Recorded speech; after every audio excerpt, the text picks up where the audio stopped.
untuk punya cara-cara yang baik, bagus dalam menjalani kehidupan, sekaligus ilmiah yang ngajak kita bukan embracing the alamiah, tapi juga ngajak kita ngantar ke fitrah ya insya Allah.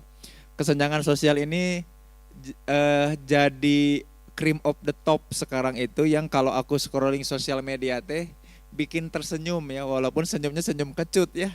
Tapi kemudian kita bisa mentertawakan hal-hal yang luar biasa ya. Ngomong-ngomong soal tertawa, tiap kali tadi doa tadi dipanjatkan ya subhanaka la ilma lana, aku jadi suka pengen ketawa ya karena inget ketika beberapa minggu lalu kan di masjid dekat rumah tuh kalau habis subuh suka ada kultum ya, kuliah terserah antum. Yang penting giliran bapak-bapak di situ giliran aja kultum. Nah ada seorang bapak-bapak yang ya habis subuh wajar ya sambil nunggu syuruk nongkrong bareng gitu. Beliau ngebuka dengan tadi ya subhanaka la ilma lana, itu kan sebenarnya doa di mana malaikat itu takzim dan betul-betul merendahkan diri di hadapan Allah, mau bilang bahwa sesungguhnya tuh maha suci engkau ya Allah, tiada ilmu di dalam diri kami kecuali engkau yang memberikan, kan gitu ya. Subhanaka la ilma lana illa ma alam tana innaka antal alimul hakim gitu. Mau nunjukin bahwa ketika kita berbicara ini sebagai pembuka, gak ada ilmu ini yang datang tuh memang kehebatan aku gitu, melainkan dititipin sama Allah. Nah mungkin entah sambil ngantuk ya atau kurang konsentrasi, maka ketika dibuka tuh jadi subhanaka Allahumma wa bihamdika asyhadu alla ilaha illa anta astaghfiruka wa atubu ilaihi wassalamualaikum mana cenah karek mulai udah ditutup deui gitu. Allahu akbar. Nah ada hal-hal yang kemudian kalau dia muncul ke dalam ingatan kita membuat kita tertawa gitu ya Kang ya. Nanti kapan-kapan kita bahas tentang memori baik ya. Lagunya Sheila on Seven. Mungkin minggu depan kali ya kita bahas soal memori baik. Tapi ada juga kemudian hal-hal yang membuat kita teh suka ngamuk atau ngambek sendirian di tengah jalan gitu ya. Akang Teteh pernah nggak ngalamin hal itu? Jadi kita kemudian tiba-tiba suka inget kejadian-kejadian buruk yang membuat kita malu dan terus berulang terngiang-ngiang dalam diri kita. Pernah nggak kayak gitu? Contoh, ini mah contoh. Kita lagi naik motor, ketemu satpam atau orang yang kita kenal. Lalu kita bilang, "Hai Pak." Tepuguh kita ngomong apa? "Hai Pak." Sepanjang jalan kita malu akan sapaan yang nggak jelas itu. Jadi kita malu, nah si ulatnya buat "Hai Pak." "Hai Pak." Nah itu tuh jadi memori buruk ya nggak sih? Nah yang kayak gitu tuh terngiang terulang-ulang, ternyata gini, hal-hal yang membuat kita malu itu tuh sengaja kita munculkan sendiri jadi vicarious shame. Nah, nanti kita bahas minggu depan lah insya Allah ya soal memori baik dan memori buruk ya. Bahwa Allah ketika ngasih kita hal-hal baik untuk kita senyumin yang membuat kita bahagia, itu tuh indah banget ya. Nah memori baik itu nanti membuat Akang Teteh kalau awal-awal nikah mah senyum-senyum sendiri ketika ke kantor teh, tempat kerja teh, awal-awal nikah, seminggu awal. Karena ada yang nunggu di rumah kan gitu ya. Kenapa sih ya? Ada kayak gitu. Tapi kan kalau orang-orang yang gak relate mah ya, terjadi yang namanya kesenjangan sosial. Nah ini teh menarik karena dengan adanya hashtag atau postingan-postingan kesenjangan sosial, kita baru tahu bahwa orang itu tidak share the same reality sama kita. Tiba-tiba jam 3:30, jam 3 itu ada teman kita online. Kamu kenapa kebangun mimpi buruk? Enggak, tahajud. Kesenjangan iman. Kita pikir dia bangun tidur teh karena kunaon gitu ya. Ternyata emang punya kebiasaan kan kesenjangan iman. Nah ada beberapa yang kemudian menarik ya di media sosial tuh ya. Ya kalau Akang Teteh tara buka sosial media ya karena enggak Kang, insya Allah buat aku mah Quran is the best. Tiap kali ada momen buat scrolling, sorry aku mah buka Al-Waqiah untuk ngingetin betapa hari kiamat itu lebih penting kita siapkan gitu ya. Wa ma adraka mahiyah Kang, narun hamiyah. Dan apakah itu hiyah? Narun, cahaya api yang hiyah, menyala-nyala. Wah, jadi mungkin di antara Akang Teteh ada yang kayak gitu ya. Tara scrolling medsos juga aku ya. Nah, aku kan sok kepoan. Sok gini teh aku mah ya. Set kepo, terus aku lihat postingan tiba-tiba masuk di search aku teh seorang ya udah ngomongin seekor. Seorang artis, aku teh jika nu aneh mukanya ya ada apa ya. Tiba-tiba admin aku teh 2 hari kemudian bilang kayak gini, "Kang ada seseorang ini mau konseling si Anu." yang aku impleng di search gitu ya, luar biasa. Zain Permana ya, magnet aib ya Allah, astagfirullahaladzim. Sok aya wae. Yang pertama, keran air kamu nyala terus. Jadi ada suara kekecelakaan, bukan itu mah. Rumahku bocor cenah gitu. Kamu mandi malam-malam gak dingin? Kan pakai water heater. Oh, masak air dulu. Teu apalin si AI aya water heater juga nanya gitu. Terus skincare kamu apa? Sabun mandi aja ya. Untung gak bilang sabun colek ya. Kesenjangan sosial, kesenjangan sabun. Aku bentar lagi nyampe cenah. Oke, aku buka pagar dulu ya. Wah, rumah kamu pakai pagar, keren amat. Ah, emang rumah kamu nggak pakai pagar? Aku enggak, soalnya cluster one gate system eda. Tahu nggak kuldesak gitu ya? Rumah-rumah yang nggak ada pagarnya, saking aman dan ada ininya luar biasa. Tapi aku mah paling selalu sampai sekarang suka jadi memori baik dan suka ketawa kalau inget yang ini, Kang Teteh sekalian. Kesenjangan yang ini. Jadi ada percakapan bilang kayak gini. Nggak tahu Kang Teteh ngerti nggak ya, buat aku ini ngakak banget sih. Kita makan yuk, hayu mau makan apa? All you can eat? Yes I can. Cina. Aduh, ya ngakak. Aku tiap kali ingat ini seri sorangan. Mau di motor, mau lagi sholat, maksudnya yes I can. Astagfirullahaladzim. Kang Teteh ngerti ya ini maksudnya apa ya? Jadi yang orang kedua ini bilang hayu mau all you can eat, maksudnya all you can eat gitu, bukan nanya kamu bisa makan semua. Dia jawab yes I can. Disangkana conversation bahasa Inggris, ya Allah ya Karim. Kang Teh, kita teh suka ngobrol, diskusi sama orang dalam perspektif yang kita punya atau dengan referensi atau realitas yang kita punya. Maka ketika ngobrol sama orang lain, belum tentu kita sedang ada di realitas yang sama, ya. Jadi walaupun kita memandang, melihat hal yang sama, di kepala tuh suka beda, Kang Teh, suka beda. Ini mah sering aku ulang-ulang. Dan mungkin kita akan masuk sampai ke bab itu, namanya psychological construction of reality. Kita ngebangun, ngekonstruk realitas yang berbeda satu sama lain. Contoh ini sering aku ulang-ulang ya, aku sempat ngobrol sama istri aku, tiba-tiba istri aku bilang kayak gini, nunjukin di HP, ada Instagram foto wanita cantik, terus bilang kayak gini, Pah lihat nih, lucu ya. Terus aku lihat, iya lucu. Kita ngelihat foto yang sama, wanita yang sama, dengan kerudung, jilbab, make up yang sama. Tapi buat istri aku yang lucu apanya? Bisa jadi jilbabnya, make upnya gitu ya. Buat aku yang lucu siapanya? Bayangin hal yang sama, di persepsi beda di kepala kita. Akang Teteh menghadiri kajian yang sama, pembicara yang sama kan gitu ya. Tapi di kepala kan beda.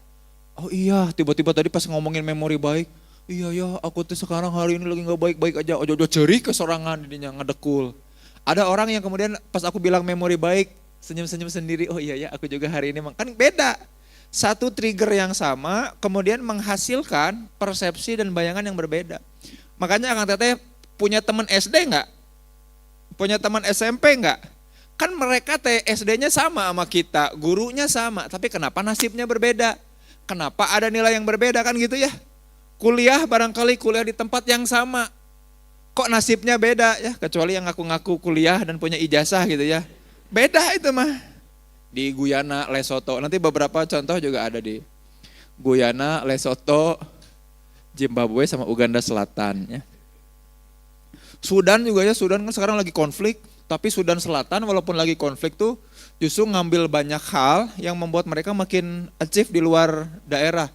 Sudan Selatan tuh sepak bolanya lagi maju, bayangin. Sudan Selatan lagi konflik tuh. Kalau Kang Teteh nggak percaya, baca artikel jurnal, beberapa akademisi, padahal negaranya lagi konflik Kang Teh. Tapi Sudan Selatan teh profesor-profesornya, terutama di Islamic Psychology, lagi naik-naiknya nge-hype. Terus aku nanya, kan aku lagi korespondensi nih sama profesor dari Sudan Selatan. Kamu bukannya lagi perang di sana teh, perang saudara. Nah, kamu masih sempat-sempatnya masih bisa neliti, publikasi. Kesempatan, Kang. Dah kalau enggak ngomongnya gitu, kesempatan, Kang abdi teh cenah gitu.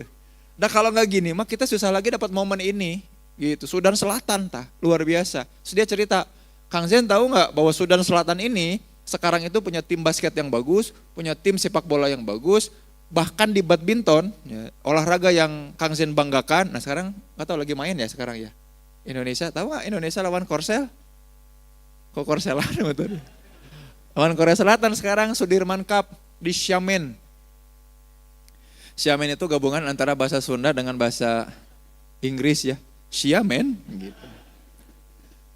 Itu tuh kayak gitu. Jadi ternyata di tengah kekacauan kita tuh bisa menemukan kesejatian diri kita. Makanya Akang Teteh pernah nggak menghadapi sebuah momen di mana kita teh mikir, kita punya kesimpulan bahwa aku mah ngerjain sesuatu sampai titik di mana aku terdesak aja sampai deadline aja nah. Karena kenapa? Ketika deadline, kreativitas ketika dalam tekanan, kreativitas dan kebaikan dalam diri aku teh muncul dan keluar gitu ya.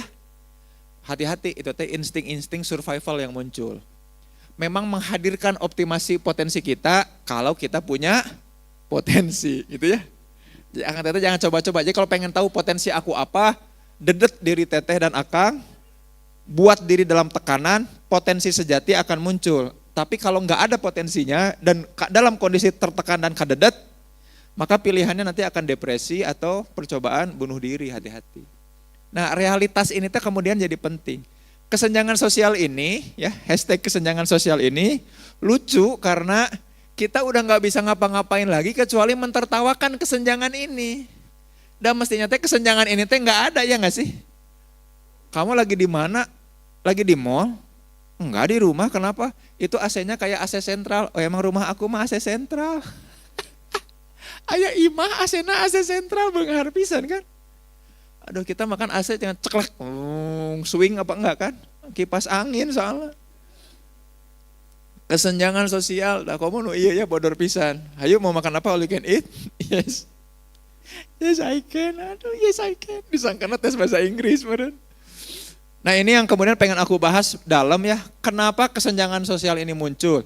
Dan kalau ada yang bilang kemiskinan, kesenjangan sosial itu urusan mindset, betul, betul banget. Tapi bukan untuk menghina orang lain dan orang miskin. Makanya ada tokoh namanya Tom Tiller, juga John Josh yang bilang kayak gini.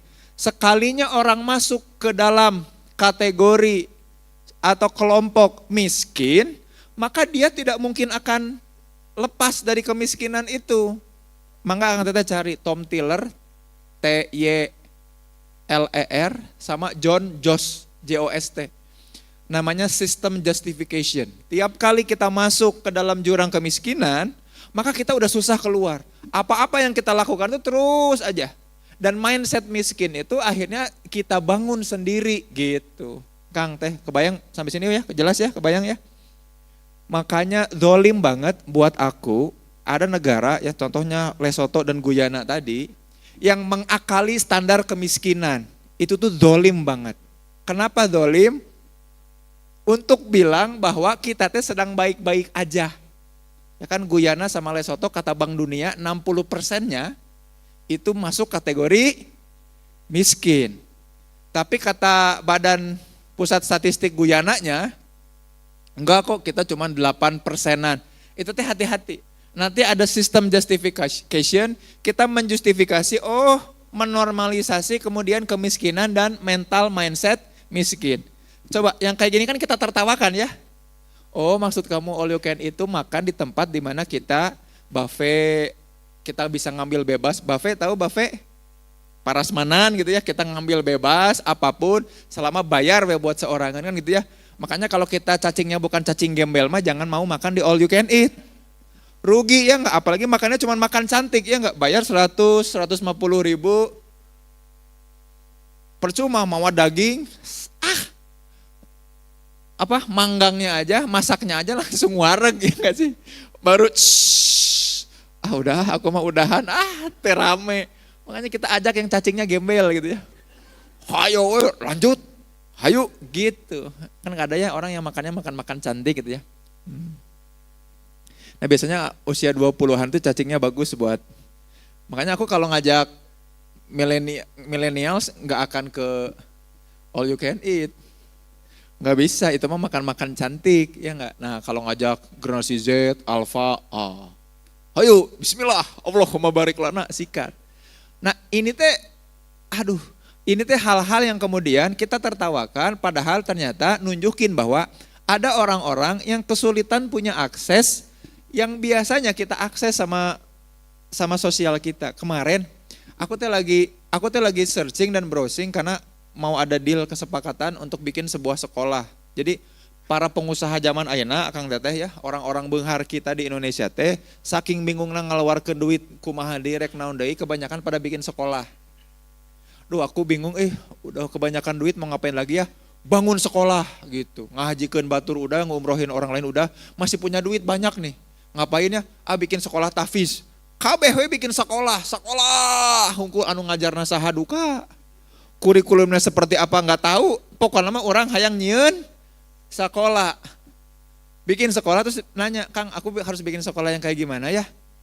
Pang iniin dong, Kang jadi konsultannya, oh siap. Nah aku teh lagi mulai analis data, searching ya termasuk kurikulum yang diadopsi sama dunia. Ada asosiasi apa antar sekolah sehingga mereka punya kurikulum yang sama, terus saling mengakreditasi gitu ya. Sampai di titik dimana saking sering browsing tentang kurikulum pendidikan dan sekolah, sampai tiba-tiba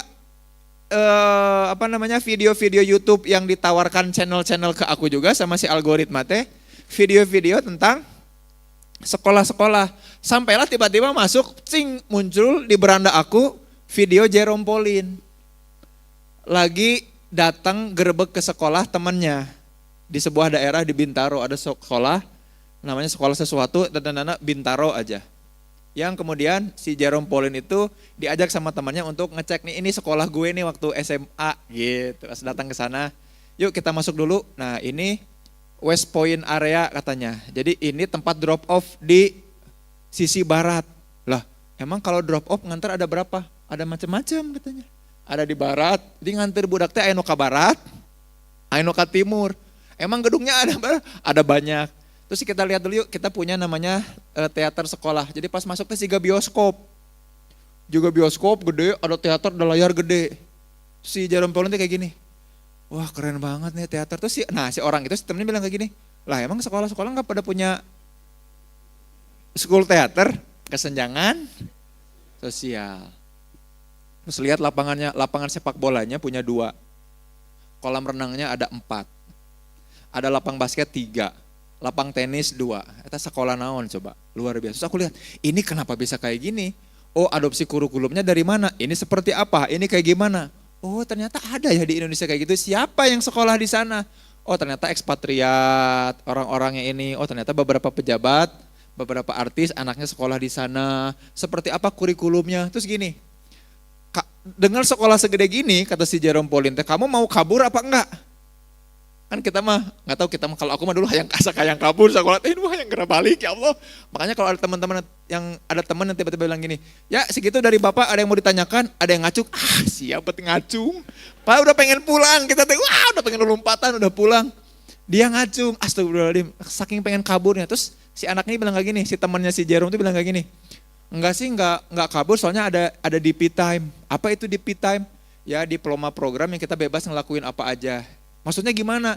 Jadi kita dikasih kurikulum, dikasih struktur mata pelajaran, kita boleh ngedrop salah satu mata pelajaran. Nah, waktu yang kita ngedrop itu bebas kita mau ngapain aja. Jadi misalkan ada beberapa mata pelajaran, aku ngedrop mata pelajaran itu, nah mata pelajaran itu jamnya 1 jam 40 menit. Oh berarti aku sejam 40 menit itu bebas ngelakuin apa aja. Aku mau tidur, aku mau baca yang lain, aku mau main game, aku mau browsing, bebas. Itu namanya DP time cenah. Oh gitu ya, keren. Terus kata si Jarum kan lagi. Terus mata pelajaran yang lu drop, yang kamu drop itu mata pelajaran apa? Film studies. Langsung bengong semua dong. Film.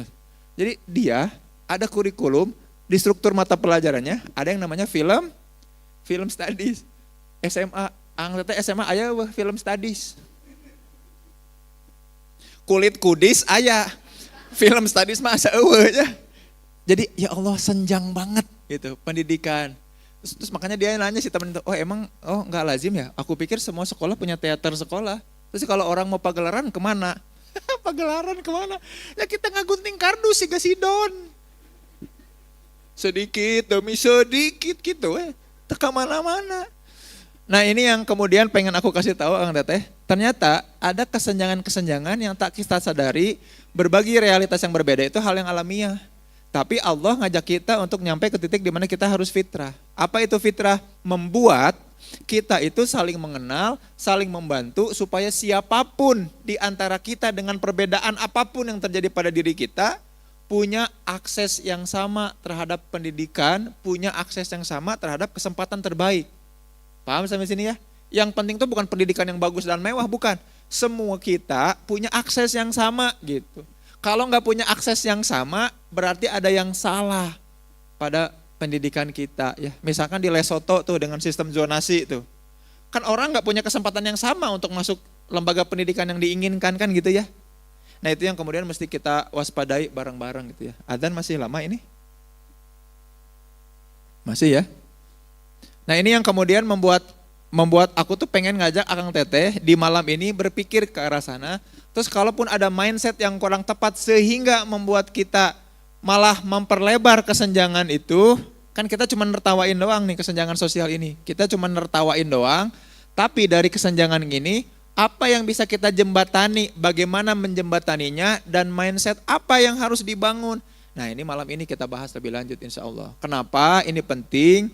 Karena aduh ya Allah ya Robi, kita teh nggak tahu Akang Teteh belajar di mana untuk bisa tahu bahwa ada mindset itu kan gitu ya. Kalau aku mah karena belajar psikologi sosial, di psikologi sosial ada mindset itunya, terbantu untuk punya itu, makanya sekarang bisa berpikir seperti ini. Ini namanya kesenjangan pendidikan juga kan gitu ya. Akang Teteh punya akses nggak? Di mana punya aksesnya? Nah mudah-mudahan ini jadi jembatan kita. Tiap malam minggu kita akan ngobrolin supaya punya good way Saturday ya, cara yang paling baik di malam minggu ini untuk punya apa? Punya jembatan. Oke, kita ngetekal yang alamiahnya supaya nyampe ke fitrah, makin deket, makin jadi hamba-hamba Allah yang makin dicintai dan makin lembut hatinya. Ya, kita sholat isya dulu aja ya. Nanti kita lanjut abis isya ya. Bismillah, hatur nuhun, Allahu a'lam bishawab. Assalamualaikum warahmatullahi wabarakatuh. Alhamdulillahilladzi khalaqal mauta wal hayata liyabluwakum ayyukum ahsanu amalan. Asyhadu an la ilaha illallah wa asyhadu anna Muhammadar Rasulullah. Rabbi shrah li sadri wa yassir li amri wahlul 'uqdatam min lisani yafqahu qawli. Mari kita lanjut lagi ya. Bismillah, Akang Teteh sekalian. Harapannya sih kita kemudian punya filter dan mindset, terutama alamiahnya kita tuh kan suudzon sama orang. Nah, aku pengen ngasih tahu dan nge-breakdown yang dimaksud suudzon teh zon. Kenapa prasangka itu sebagiannya adalah dosa, membuat kita tergelincir karena ini secara psikologis gitu ya, Kang Teteh ya. Karena kemudian mindset inilah yang membuat kita akan mengalami banyak kesenjangan, malah kemudian apatis dan flight ya, kabur, lari tiap kali ketemu kesenjangan sosial tertentu. Percuma lah ngomong sama kamu mah gak akan nyambung, otaknya gak nyampe, aduh itu teh luar biasa tak. Wah ada di level yang kemudian berbeda ya, kesombongan di level berbeda yang mestinya membuat kita tuh makin dekat sama orang-orang di sekitar kita gitu ya. Nah fenomena ini teh ditertawakan, seru ya, lucu. Tapi miris karena ini teh kenyataan kehidupan kita gitu. Begitu senjangnya kehidupan di Indonesia ya, di Guyana. Sampai di titik dimana kita aduh kieu teuing Gusti gitu ya. Sampai ada orang begitu kuatnya membela satu tokoh yang belum jelas fundamental dan arahnya mau dibawa kemana. Sampai nyebut naon mana wani ke Bapak Aing gitu ya. Sebegitu ngebelanya satu tokoh sehingga kalau kita mencoba untuk kritis terhadap sesuatu tuh dipertanyakan malah kita tuh wah kamu kok gitu.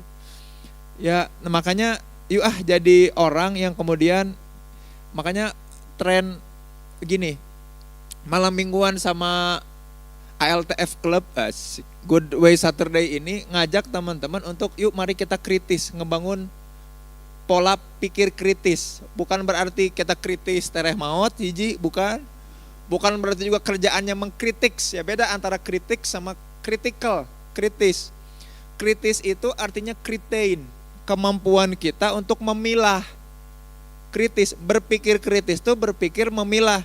Kalau Akang jadi gini, suksesnya Akang Teteh ikut kajian ini adalah kemampuan Akang Teteh untuk ngerapihin lemari baju, untuk ngerapihin buku-buku, untuk ngerapihin folder-folder yang ada di laptop, folder-folder dan file yang ada di HP, itu tuh cirining bahwa Akang Teteh udah punya pikiran kritis karena mampu kritain, memilah. Jadi kritain itu dalam bahasa Yunani itu artinya memilah, kemampuan kita untuk memilah. Kalau bisa memilah, artinya kita punya filter. Kalau punya filter, kita punya template atau software berpikir dalam menghadapi realitas. Tah eta anu pisalakieun dan piistrieun teh nu kitu. Yang dia kemudian mampu memilah dan memilih, boro-boro ngomongin apapun, bahkan udah punya filter mah keuangan bagus karena kita tahu mana yang urgent, mana yang enggak, ya enggak? Pemikiran bagus, merespon bagus, emosi bagus, enak pengelolaannya. Nah, ini yang mau kita kejar. Salah satu dari konsep kesenjangan sosial yang kemudian harus kita tackle, ya kita hadapi adalah ini nih. Berat ya kalau kemudian ternyata kesenjangan itu begitu nyata ya antara satu dan lain hal. Tadi pagi aku baru ngisi di sebuah SD yang antusias banget, SD negeri. Aku jarang banget diundang ngisi parenting di SD negeri, akan teteh sekalian. Ini begitu antusias, bukan cuma dari guru-gurunya tapi orang tuanya yang minta untuk ada parenting. Jarang loh SD negeri yang minta kayak gitu. Seru banget. Wah, rame main aku ya sama emak-emak ya. Dipikir-pikir segmen aku selain anak muda, emak-emak ya memang ya. Seru banget tadi. Tapi aku ngelihat bahwa iya ya, ada hal-hal yang barangkali mereka nggak sempat pikirkan. Ada hal-hal yang barangkali luput dari perhatian atau dicekokin sama sosial media, saking bingungnya mau mikirin apa kan gitu ya. Kita diajak bahkan objek berpikirnya juga dipilihin sama orang lain di sekitar kita, bukan sama kita sendiri. Nah, boro-boro bisa jadi solusi atas permasalahan bangsa dan barangkali boro-boro bisa jadi solusi atas permasalahan diri sendiri. Nah, arahnya ke situ. Nah, bismillah ya. Maka zon atau berprasangka itu sehingga kita punya prasangka atas kelompok, atas orang itu kemudian datangnya dari mana? Nah, datangnya dari sini semua. Ada tokoh namanya Allport yang keren banget ketika dia bikin buku, bahkan bukunya itu dibikinin anniversary. Bukan cuma anniversary tapi a decade. Setiap dekade orang-orang profesional akademisi psikologi terutama barat itu selalu embracing dia. Allport itu di psikologi itu sering banget dikutip. Mun di fisika mungkin Einstein-nya kali ya atau Newton-nya. Sehingga hukum-hukumnya itu ditaati dan lain-lain. Ini Allport itu selalu di-mention disebut. Makanya tadi yang aku bilang tiap tahun ada anniversary-nya, ada artikel jurnal anniversary tiap satu dekade, bahkan kemarin tuh ada 50 tahun, 60 tahun sekarang pemikirannya ini nih, the nature of prejudice. Apa yang alami dari prasangka. Jadi prejudice itu artinya prasangka. Ya. Nah, di kajian soal prasangka, akang teteh sekalian, yang membuat tadi kita lama-lama akan punya kesenjangan sosial, ujungnya nanti akan mendiskriminasi, nanti aku akan bahas lebih lanjut. Awalnya tuh dari sini nih. Sengaja ya aku pakai bahasa Inggris supaya kita terbiasa in English. Walaupun aksennya angger we Sundanis, tapi we understand when someone talk in English. And then someday maybe we fluent speaking in English. Jadi kita ngobrol ngomong apa ya? Ngomong Inggris gitu. Saking dalam kondisi-kondisi boring, English teh udah jadi bagian kehidupan. Nanti lama-lama mungkin di pertemuan kebelasan kita mulai pakai bahasa Cina. Sih Beca gitu ya. Kita akan sampai di titik itu supaya kita global, berada di tengah-tengah antara perang dagang yang luar biasa ini. Indonesia terang. Terang. Ya. Gitu. Nah, katanya gini, the human mind, benaknya manusia must think, biasanya atau mestinya bahkan berpikir with the aid of categories. Kita itu kalau mikir butuh bantuan kategorisasi gitu. Dan gini, once form, sekalinya kebentuk, maka ngapain? Kategori itu jadi basis, jadi dasar untuk prejudgment. Awal mula kita, belum ngejudge nih, awal mula kita jadi bahan. Jadi bahan kita untuk ngejudge orang lain. Akang teteh punten mangga lihat kanan kirinya. Lihat kanan kirinya, udah pada kenal belum sama kanan kirinya? Ada yang udah, ada yang belum ya. Kalau belum dan kenalan di sini saat ini, maka orang yang kenalan sama kita langsung kita masukkan dalam kategori alatif, gitu kan? Ya enggak? Kalau ketemu, ya enggak sih? Share kontak ya. Mana nomor kamu? Terus namanya siapa? Junet. Oh, Junet Al-Latif. Namanya siapa? Siska Al-Latif. Kan gitu kan? Betul ya? Pas ketemu di jalan, habis nonton Jumbo atau pabrik gula. Terus ketemu, Poho karena saha, tapi kita ingat kategorinya. Paham gak sini? Alatif, iya. Yang ngebaso bareng yang kamu saya blokin itu loh. Oh teka aja, gitu. Paham sampai sini ya? Itu kata siapa? Kata Allport. We, kita manusia, must think in the age of kategori. Namanya lupa, tapi kategorinya nggak lupa, gitu ya? Zen ya? Buru-buru nge-recall kepala teh, ini kira-kira teman apa ya? SMP, SMA, apa ikut kajian, kelas bareng, apa ya? Aduh, kita teh di mana ya, lupa lagi gitu kan. Untuk nyampe di titik di mana kita share the same reality, punya realitas yang sama, kita nanya kategorinya apa. Paham? Jelas ya? Sekalinya kebentuk, bayangin. Sekalinya kebentuk, once form, sekalinya kebentuk, categories are the basis, jadi dasar kita untuk normal prejudgment, dan itu alamiah. Ya. Dan Akang Teteh tahu nggak kata Gordon Allport di kalimat selanjutnya, we cannot possibly avoid this process, nggak bisa menghindar dari proses ini, pasti punya kategorisasi, punya kategori.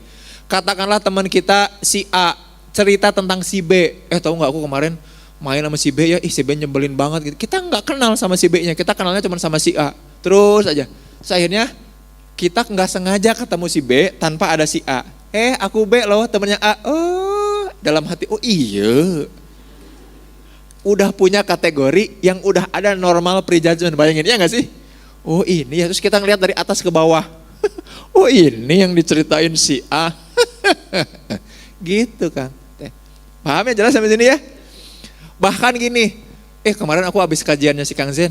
Kang Zen mana? Kang Zen yang psikologi. Kang Zen, nah itu lama-lama nanti jadi branding. Gitu ya. Si Dewi mana? Dewi yang cerewet?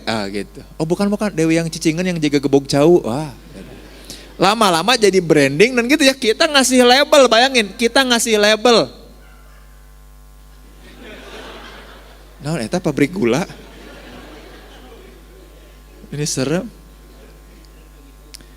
Oh, nuju ninju kopi, kasih blok kopi ya. Ya.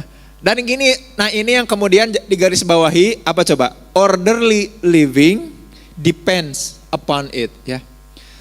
Orang-orang atau manusia-manusia yang pengen survive dan hidup sangat bergantung sama upaya kita mengkategorisasi.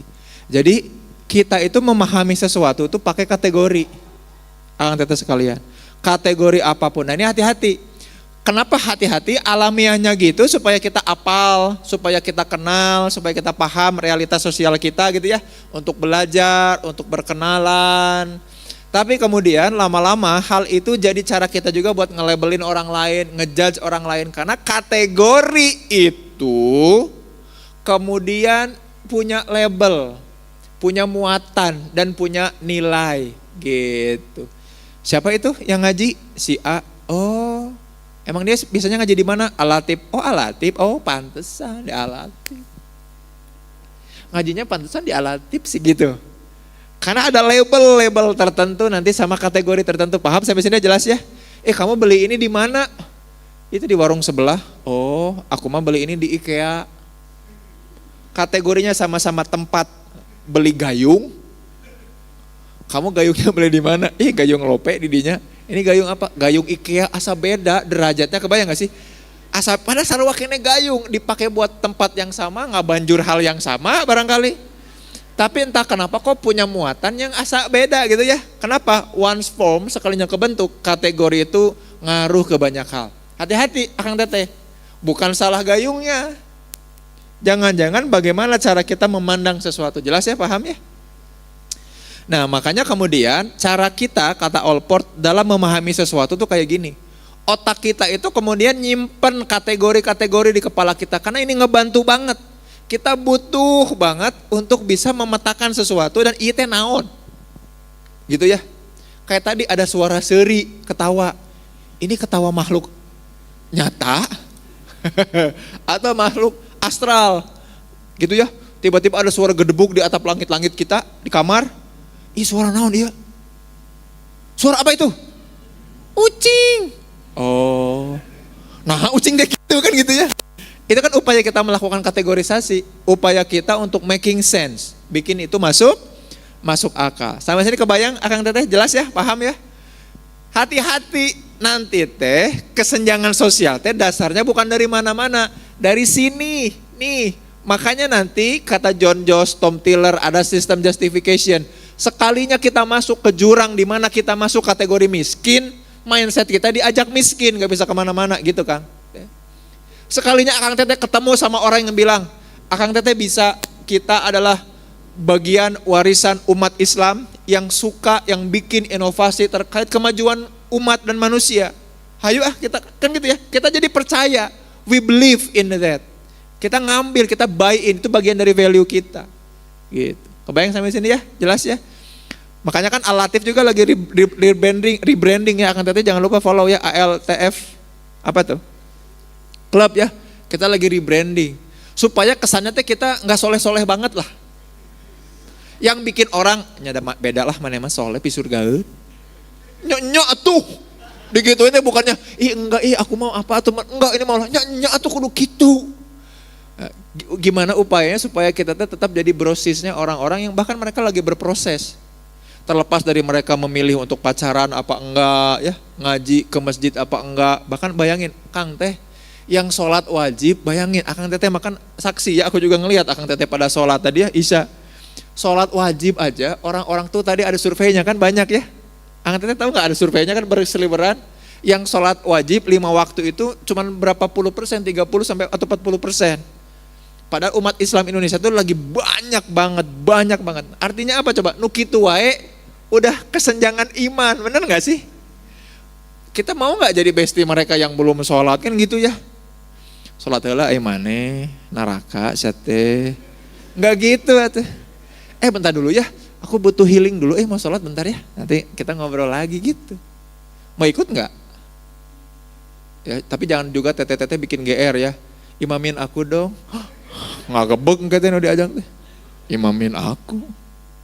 Jangan-jangan aku Imam Mahdi. Speaker nanti kemana-mana gara-gara iya, kategorinya kemana-mana imam teh jadi Imam Mahdi. Imah di mana? Imah di mana? Macam-macam aja. Nah, arah kita tuh ke sana Akang Teteh semua, supaya kategori kita tuh cair dan lebur. Apakah Rasul kita itu untuk orang yang soleh doang? Walaupun nanti Akang Teteh akan mempelajari ya wanzir ashiratakanya di Quran itu, di surat Asy-Syu'ara Rasul itu memang bertahap ngajak ke orang terdekat, yang dekat dikip, tapi kemudian kita lebarkan jejaring kita ajak ngobrol barangkali orang-orang yang beda dan gak masuk kelompok kita, paham gak sih? Aku udah sholat, aku mungkin kata orang mah soleh, tapi aku pengen ngobrol dong, pengen kenal dong sama orang lain kan gitu ya. Indonesia mah sarang preman, loba ting. Ya jangan-jangan kita gak pernah gaul sama preman itu kan keren, free man. Kan dari kata itu kan. Yuk coba kita berempati dan berpikir dengan cara mereka pengen terbebas dari belenggu apapun. Termasuk aturan-aturan yang membuat mereka ngerasa tersiksa, ya gak sih? Mereka pengen bebas, gak mau ikut aturan. Mereka pengen pakai aturan yang mereka bangun. Kan asik kan orang kayak gitu. Yuk kita ajak ngobrol. Embung Kang, tersudi teuing Akang we. Contoh di mana ternyata categorical thinking lama-lama, cuman mindset nih. Lama-lama membuat kita jadi menjauh dari orang-orang yang kita pikir beda. Nah hanya si Kang Zirman teh si gak ustad gitu setelan teh. Tuh kan gitu ngelihat teh dari setelan. Endorse atuh. Ayo pengen sama mah ya gak sih? Nah orang sena kan gitu ya. Kang punten kita mah hanya nge-endorse ustad-ustad yang memang udah punya kebiasaan pakai gamis. Nyebere atuh gamis. Ini gitu wae meniriwe ya gak sih? Kategorikal tapi gak jadi solutif. Gak mau berinteraksi kan, gak mau ngecek, gak mau nanya. Ayo guys, kita mah jadi orang yang kehadiran kita bikin nyaman sama siapapun. Kalau Akang Teteh ingat kajian 2 minggu lalu soal velocity, iman itu cirining jelema nu iman, coba cek di semua kajian tafsir soal iman, wazan transitifnya iman kan 2 syaratnya. Orang yang beriman tuh ngasih kita arah, tahu betul mau kemana, jadi nggak pusing lagi, nggak bingung. Aku nggak mau gaul sama kamu, mah aku takut ketepaan. Nggak gitu. Aku tahu arah aku, ya nggak. Bergaul sama kamu tidak mengubah warna aku, kebayang nggak sih? Bergaul denganmu nggak ngubah sibgoh aku. Aku gaul sama orang geografi, ujuk-ujuk jadi belajar geografi, resep psikologi kan gitu ya. tapi pemahaman soal behavioral mapping yang geografikal jadi kuat tuh. Enak, ya nggak sih? Kan kita mah nggak mikirnya kayak gitu, kita mah mana emang geografi embung lieur, mana emang macaan peta we Google Maps kan. Begitu atuh guys, nggak gitu. Kamu kuliah jurusan apa? Perminyakan. Cepel atau kebayang.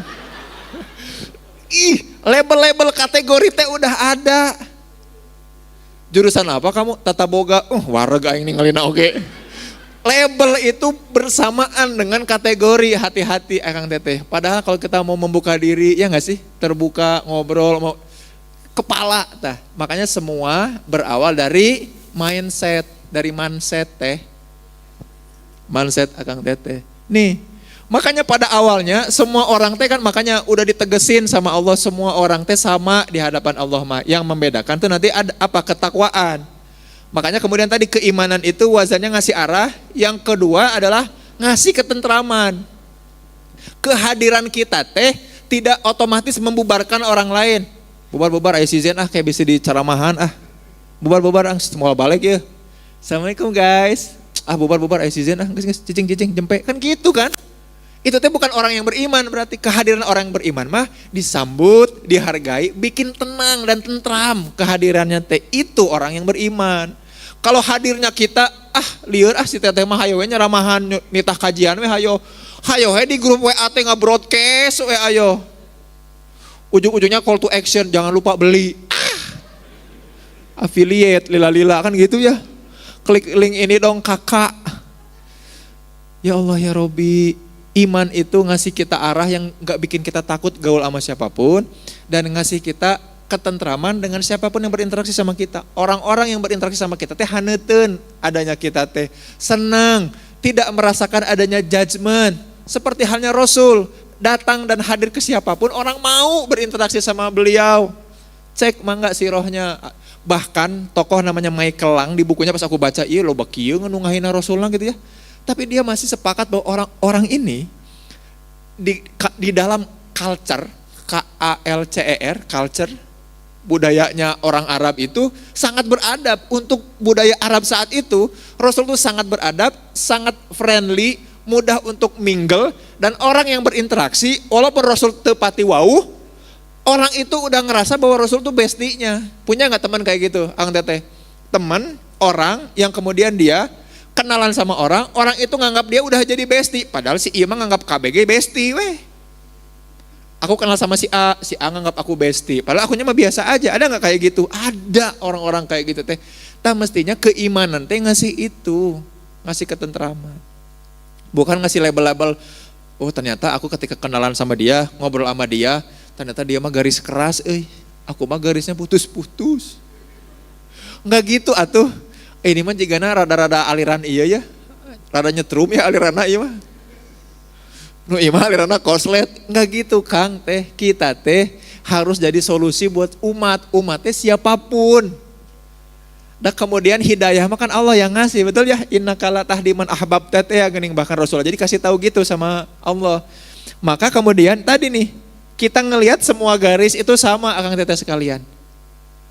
Pada dasarnya kita mestinya ideal yang kayak gini nih. Mestinya ngelihat semua garis teh sama. Sampai di titik dimana kita interaksi lebih dalam, melihat lebih jernih, dan melihat bahwa ternyata garis ini tidak sama panjang. Anu iya makan bedanya. Ini mah sama kan ya? Sama panjang. Ya. Tong rajin teuing ngukurannya biasa we ya. Pakai aplikasi ngukur. Ini berapa? Ini teh aku bikin sama panjang teh. Kang. Kalau ini aku bikin makin ke kanan, makin panjang, tapi kelihatannya tidak signifikan, betul ya?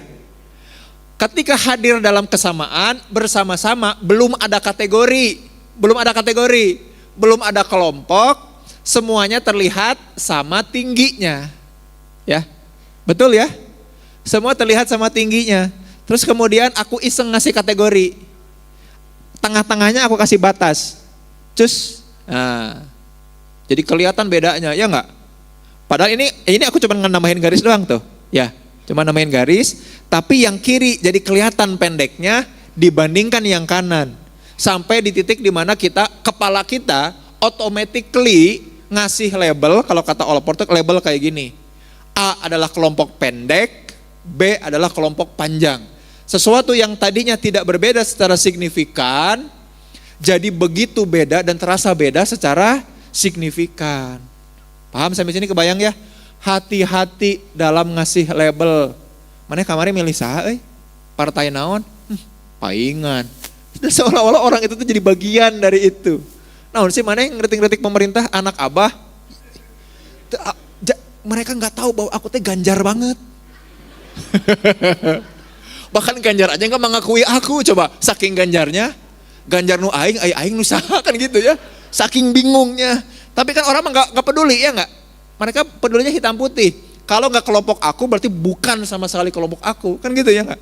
Kalau bukan kelompok aku berarti ya kamu keluar dari radar dan circleku. Bertumbuh nggak orang-orang macam itu? Jangan dulu ngomongin fix dan growth mindset. Di level itu aja, kategorisasi kita udah mengkaburkan cara kita memahami realitas kita. Kebayang gak sampai sini ya? Clear ya, jelas ya? Maka gaul sama siapa aja, pastikan imannya sama Allah kan gitu ya. Karena iman ini akan ngasih arah. Kereteg hati kita kemudian akan mulai, oh kayaknya gak cocok kita ke situ. Bukan berarti harus berpisah dan bermusuhan. Tidak sehitam putih itu. Tapi kategori itu ngasih hitam putih. Tinggal orang balik deh ke dianya. Ini kan ada AB-nya ya. Nih, tadinya tuh gak ada apa-apa. Melihat ini tuh mirip yang ini. Sama tinggi ya gak? Tapi kalau udah nyampe ke sini, Akang Teteh akan ngelihat ini, dua slide ini begitu beda ya gak sih? Bener gak? Tadinya kan asa terlalu signifikan. Kalau udah ada kelompoknya mah udah lepas, udah gak bisa lepas. Tak itu yang Allport maksud. Ya, coba tinggal ide gambarnya. Ini teh gambar, bayangin. Apalagi kalau udah ada kategorinya. Organisasinya apa? MU misalkan. Wah udah kesenjangan gelar itu mah. Komo yang Gunner semuanya aku ya penggemar Arsenal. Enggak weh. Weh. Kebayang sekalinya ngelihat beda ini. Sekalinya udah dapat kategori di kepala kita. Kita akan udah gak bisa ngelihat secara sama lagi dua gambar ini. Bener gak Teh Kang? Ya gak? Tah separah itu apa yang Allport maksud dengan yang ini nih tadi. Sekalinya terbentuk, udah gak bisa lepas lagi. Astagfirullahaladzim gitu. Tinggal beristighfar. Udah berat ternyata arahnya ke sini tuh. Nah makanya ini yang kemudian aku pengen ajak Akang Teteh untuk bisa berpikir lebih jernih terkait dengan kelompok yang berbeda gitu ya. Kang Teh, di antara klien-klien konseling aku, banyak banget klien konseling yang hadir di luar negeri. Di antara yang dari luar negeri, banyak juga orang Indonesia. Di antara orang Indonesia, ternyata ada orang-orang yang kemudian di sana mengalami diskriminasi gara-gara kelompok yang berbeda. Ada yang curhat kayak gini, Kang Zen, aku tinggal di sebuah negara, banyak orang Indonesianya, tapi kemudian di negara ini tiba-tiba ada geng ibu-ibunya. Yang aku tadinya masuk di geng itu, lama-lama gara-gara aku tidak mau ngikutin gaya hidup mereka, gak bisa ngikutin gaya hidup mereka, aku kemudian jadi kepental sama mereka, terus difitnah buruk sama mereka gara-gara aku gak gabung sama mereka. Aku sekarang stres, depresi, gak punya teman, apalagi kemarin tuh curhatnya pas Desember Januarian, itu tuh kalau di negara-negara Eropaan, itu tuh sedang ada yang namanya winter depression, Akang Teteh sekalian. Winter depression tuh mau sesehat apapun kita, hari gak ngeliat, gak ketemu, dan gak kena matahari mah kita pasti depresi. Stres kita, bawaannya teh rungsing weh. Matahari teh penting. Matak moyan, tong sieun hideung. Matahari tuh ngasih kita kebahagiaan guys. Moyan is important, ya enggak? Nuju naon moyan. Coba gerak, ketemu matahari teh sumringah gitu teh. Walaupun bari peureum kieu nya udah silau kan. Tapi bikin kita seneng. Udah mah winter depression, ketemu loneliness karena dialienasi sama kelompok-kelompok. Dan itu teh banyak. Apa yang terjadi? Gara-gara ini nih, gara-gara kelompok-kelompokan. Oh kamu jadi gak mau sama kita, jangan gabung sama kita. Nah malah sampai di satu titik di mana kemudian suami-suaminya juga ikut ribut, ontrok-ontrok dan berantem. Ini malu-maluin banget ya, lagi diurus sama KBRI, sama konsulat di sana, ribut masalah perkelompokan, coba lucu. Seru banget. Makanya ternyata Akang Teteh kabur dulu aja juga gak jadi solusi ya, kalau kita gak punya temen. Apalagi kena winter depression. Makanya orang-orang sana mah Eropaan terutama yang jarang ketemu matahari, musim panas teh mencoba untuk tanning ya enggak? Tanning teh ngahideungan diri karena penting itu teh buat kita. Kita mah enggak mau hideung. Hayang bodas ya enggak pakai serum, pakai salep apa yang kalau kita gosok pakai hamplas nomor 5 jadi bodas udah tulang katingali. Kesek we. Pakai gerinda teh kan. Gerindra. Tuhnya kitu wae nya astagfirullahaladzim. Punten Bapak Intel ya bisa ada nih di sini. Nah maka yang aku pengen edukasi ke Akang Teteh semua dan jadi template berpikir adalah ini ya. Kajian soal prototype, stereotype, prejudice sama discrimination. Yang paling kita hindari ujungnya adalah diskriminasi. Kalau udah terjadi diskriminasi, udah salah banget mindset kita. Udah salah banget, berarti udah bobrok banget society, masyarakat kita kalau memang sudah ada diskriminasi. Gitu ya, kecuali diskriminasinya alamiah ya. Misalkan ini WC Ahwat, kan diskriminasi kan? Ada Ikhwan yang boleh masuk WC Ahwat enggak? Itu kan diskriminasi, perlakuan yang berbeda karena memang alamiahnya orang harusnya terbagi dong, betul ya? Ada aurat dan lain-lain kayak gitu. Nah kita mulai bahas satu-satu ya, bismillah ya. Mudah-mudahan ini jadi template kita berpikir yang ngebangun cikal bakal Akang Teteh untuk punya critical thinking.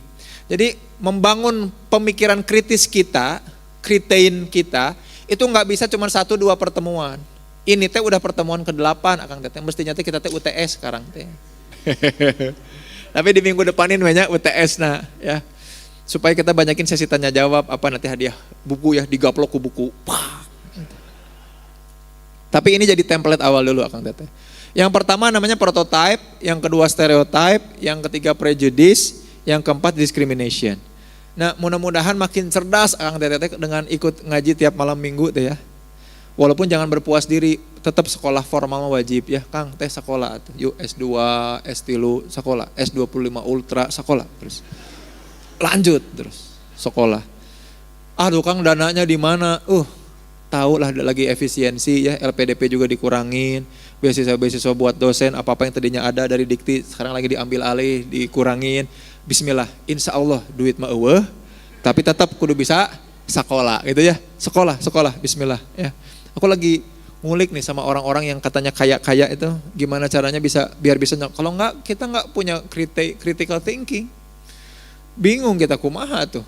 Boro-boro berinovasi ya enggak, yang 2 minggu lalu aku bilang Velocity di Batur mah jadi ajang mereka bikin mobil listrik, jadi ajang mereka bikin jalan yang lebih bagus, kendaraan yang lebih cepat, gara-gara mempelajari velocity yang kita pelajari duk cek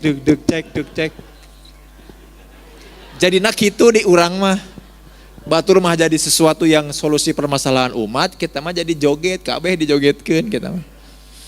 Nanti ALTF Club kita bikin joget sendiri ya.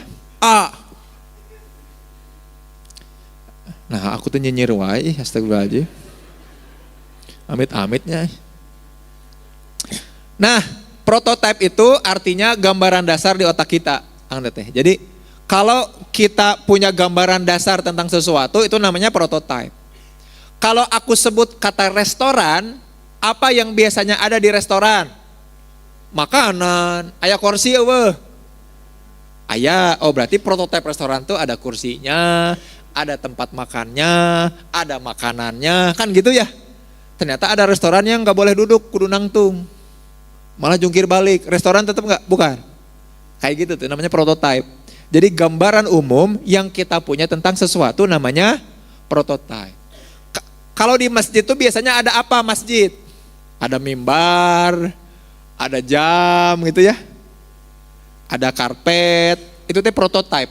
Gambaran umum kita tentang masjid. Ya, makanya ini aku kasih contoh kayak gini. Kalau es krim itu kan dingin ya enggak? Manis dan dimakan pakai kon. Ya. Walaupun kita tahu ada es krim yang ada, udah pernah nyobain es krim goreng belum? Ayo Kang, teteh tahu nggak? Teu apal es krim goreng? Tadi nanti aku seri. Tapi ternyata pas nyobain enak. Jadi dia es krim, terus nanti teh ditutupin sama apa, terus digoreng. Jadi pas kita makan teh, luarnya panas, dalamnya teh juicy, creamy, and tiis. Jadi kita merasakan sensasi panas tiris, dirinya hareeng orang teh dirinya teh. Es krim goreng tah, sensasi hareeng. Di situ. Masya Allah. Nah, buat apa kita punya prototype? Fungsinya apa? Fungsinya biar otak kita cepat ngerti tanpa harus mikir detail, gitu ya. Kan ada orang-orang yang mikir detail banget. Apa bayangan Akang Teteh ketika mendengar kata restoran? Oh tergantung sih, resto tuh ada omakase ya. Jadi omakase itu ada custom banget, ada restoran yang franchise, siapa itu bisa diajak cepet itu mah orang-orang yang terlalu detail, betul ya? Nah ini mah prototype mah ngasih kita kemampuan berpikir yang ketika muncul sesuatu kita cepat meresponnya, gitu ya. Sebutkan 5 hewan yang termasuk kategori unggas. Unggas itu naon? Kesenjangan sosial. Unggas apa aja Kang? 1. Ayam. 2. Bebek. 3. Burung puyuh. Bagus. 4. Angsa. Kan gitu ya. Sebutkan 5 hal yang termasuk kategori buah-buahan. Apel. Beruk. Beruk. Jeruk meren. Aku jadi GRQ beruk. Kabdi itu teh. Jeruk ya. Nah, itu namanya prototype Kang. Teh kebayang ya. Ketika dimention sesuatu kita cepat melakukannya. Itu namanya prototype ya. Gambaran umum dan sesuatu. Apa yang ada pada sebuah motor? Kamu. Apa yang ada kamu? Ngeng. Naon sih? Ya itu contoh prototype ya. Yang ketika kita teh mudah untuk nge-recall sesuatu terkait hal itu tuh jadi prototype Akang Teteh. Ya, mudah-mudahan paham sampai sini ya, kebayang jelas itu namanya prototype. Tuh kan, oh gitu ya, kita diajarin sesuatu yang mudah kita recall, itu namanya prototype. Gambaran umum nomor 1. Fungsinya biar otak kita cepat paham, cepat ngerti, ya jadi prototype. Ini mah masih nggak ada masalah. Ini kalau pakai muatan psikologis, ini netral namanya. Ya, masih netral. Prototype, jadi gini, kalau Akang Teteh pengen bikin, jadi gini, inilah prototype mobil di masa depan. Oh kahareupna mobil-mobil teh, kalau kita ngomongin mobil, pasti jiga kieu. Kebayang sampai sini ya? Prototype atau prototipe Muslim Indonesia di 2030. Oh teh, nu disebut Muslim teh jiga kitu, kan gak gitu ya? Nah, makanya ALTF Club teh pengen bikin kira-kira Muslim asik di Indonesia teh jiga kumaha sih prototype. Supaya bayangan orang teh kadinya Muslim teh. Kalau aku bilang Walid misalkan, langsung kebayangnya kita punya gambaran umum tentang si Walid teh jiga kumaha, kayak jiga gitu. Ya, orang Jepang misalkan, apa yang kemudian terlintas di kepala kita tentang orang Jepang? Ya, orang Korea misalkan ya. Lagi musim ya sekarang gitu ya. Tiap kali sekarang ngelihat scrolling sesuatu ada yang kayak gini lagunya. Nah. Sok kayak nyolok panon aing mah. Si naon lagi gitu so imut. So imut pisan saya teh. Astagfirullahaladzim. Nah, aku menjulit kieu nya. Padahal ya posting apa-apa juga ya. Kategori thinking. Nah, tapi kan aku ikutin juga ya yang kayak gitu. Belum sih, aku belum bikin konten gitu, bikin bisi araruta. Follower teh pas buka. Bisi ya mah. Itu prototype. Yang kedua namanya stereotype Akang Teteh. Stereotype. Kalau stereotype itu bukan berarti prototype berarti mono, Kang. Mun prototype mah mun stereotype stereo sanes ya, Kang Teteh ente sanes gitu, benten ya. Stereotype itu label ya. Label yang kita kasih dari prototype yang ada ya. Jadi ada anak IPA nih, contohnya ada anak IPS. IPA mah pasti pinter. Nah zaman aku waktu SMA kayak gitu. Jadi pas aku bilang ke mama aku, aku mah kayaknya mau masuk IPS aja. Terus mama aku bilang, kamu ngerakeun pisan, mama kamu teh guru matematika. Masa kamu masuk IPS tuh ngerakeun? Jadi seolah-olah masuk IPS itu memalukan. Aku ingin membuktikan sama mama aku bahwa masuk IPS itu gak memalukan. Tapi tidak bisa, ada yang dicepret. Jadi akhirnya aku tetap masuk IPA, Akang Teteh sekalian ya. Terus memang menguntungkan juga buat aku karena masuk psikologi di Bandung mah jurusannya harus IPA ya. Yang IPS itu UI kan. cuman UI, psikologi UI yang masuknya dari IPS. Dan sekolah aku itu SMA 4 Bandung itu waktu itu nggak punya jurusan bahasa. Ada yang alumni SMA 4 Bandung, kita sama ya. Gitu. Anak IPA pasti pintar, anak IPS santai aja. Karena zaman aku mah kayak gini, stigmanya teh, stereotipnya kayak gini. Anggapan tambahan tentang, jadi anak IPA dan IPS tuh keluar kelas kalau beres sekolah tuh pasti sama-sama lagi liar. Anak IPA mah liar ya, 2 jam pertama matematika, 2 jam kedua fisika, 2 jam selanjutnya kimia. Aing rudet eta. Keluar teh saheng otak teh, you know saheng? Almost boil. Hampir mendidih, itu namanya saheng. Kalau anak IPS mah pas keluar itu tuh sama, pusing juga tapi baru pada bangun tidur. Sosiologi, sejarah, geografi, ngeresep aku teh, mau aku gituan. Ya terus gini, cewek suka warna pink dan cowok suka warna biru gitu ya. Aku suka nanya kayak gini, anak aku suka bilang kayak gini, aku pengen warna pink. Terus tetehnya bilang kayak gini, gak boleh pink, kamu kan laki-laki. Nah terus adiknya pinter, si anak aku yang ketiga nih ya, si Zeno nih umur 3 tahun. Emang pink itu perempuan? Emang pink punya rambut perempuan? Ya enggak, kan boleh ya. Itu cuma warna. Tapi kan gelap aja nih akang-akang pakai pink. Datang sholat pakai gamis pink deh nih kan. Aya motif lope-lope. Meni hayang najong. Ya. Aduh Gusti. Gara-gara apa coba hayang najong? Diskriminasi di kepala kita udah punya kategori bahwa itu identik dengan perempuan. Kebayang? Ketika sudah mengidentikan itu sama satu kelompok, itu udah mulai masuk namanya stereotip. Wah kita insya Allah akan bikin dana usaha supaya ALTF Club ini punya dana yang luar biasa. Siapa di antara ALTF Club di sini yang orang Padang? Nah, aku di Padang. Karena Padang itu pandai berdagang. Di mana eta rumusna? Nah itu tuh udah mulai masuk stereotip di situ. Kebayang ya? Aduh garing gini, kita nggak ada yang ngabador. Mana orang Sunda? Mana orang Sunda? Kenapa orang Sunda? Karena Sunda mah suka bercanda. Tak eta teh namanya stereotip. Anggapan belum tentu benar, tapi kita meyakini itu saking udah seringnya terpapar hal itu. Belum tentu stereotip, ya. Nah, mana mah tegalak padahal orang Batak. Bingung ngejelasinnya ya nggak sih? Aku pernah cerita kalau nggak salah namanya Profesor Warnain ya, bikin stereotip suku-suku di Indonesia. Jawa jaga wibawa, Sunda suka bercanda, Batak banyak taktik, Padang pandai berdagang, banyak tuh. Ujungnya itu adalah singkatan-singkatan suku, jadi stereotipnya. Yang tadi balik lagi, belum tentu benar. Generalisasi itu apa ya? Pengambilan kesimpulan yang terlalu cepat terhadap sebuah kelompok. Alatip, oh kamu berarti gini ya? Kamu ngaji di mana? Di Alfamart. Oh berarti beda. Beda Alfamart jeung Alatip. Gitu. Kamu ngaji di mana? Al-Kafirun abi mah. Wah beda, paingan. Sarua kene mana mah jeung babaturan mana? Innalladzina kafaru sawaun. Sarua kene mana jeung babaturan mana? Gitu misalkan. Karena beda masjid ya. Ada gitu masjid Al-Kafir.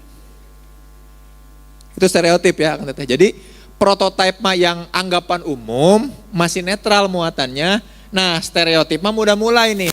Kadang ada positif stereotip. Kamu aja ada perempuan mah biasanya kan pinter ya, jago masak.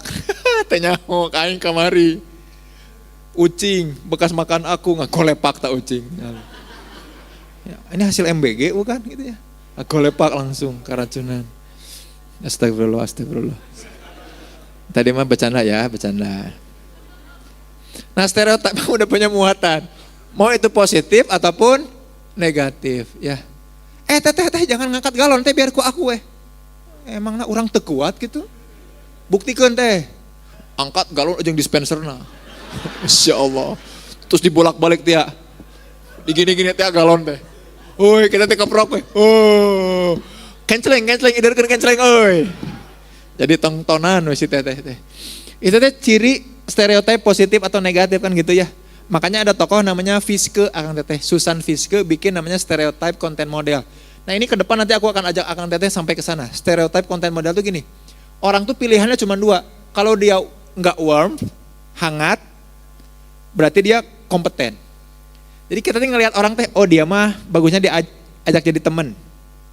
Nggak mungkin diajak kerja karena dia nggak kompeten. Jadi orang yang bisa diajak teman belum tentu bisa diajak kerja.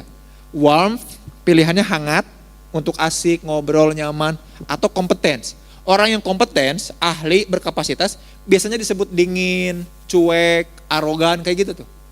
Anggapan itu tuh suka muncul. Nanti aku akan sharing itu ya, tapi itu mah level nanti. Ini dulu stereotype. Teorinya namanya stereotype content model. Tapi stereotype itu ke situ tuh. Anggapan yang membuat kita tuh punya keyakinan tentang satu prototype.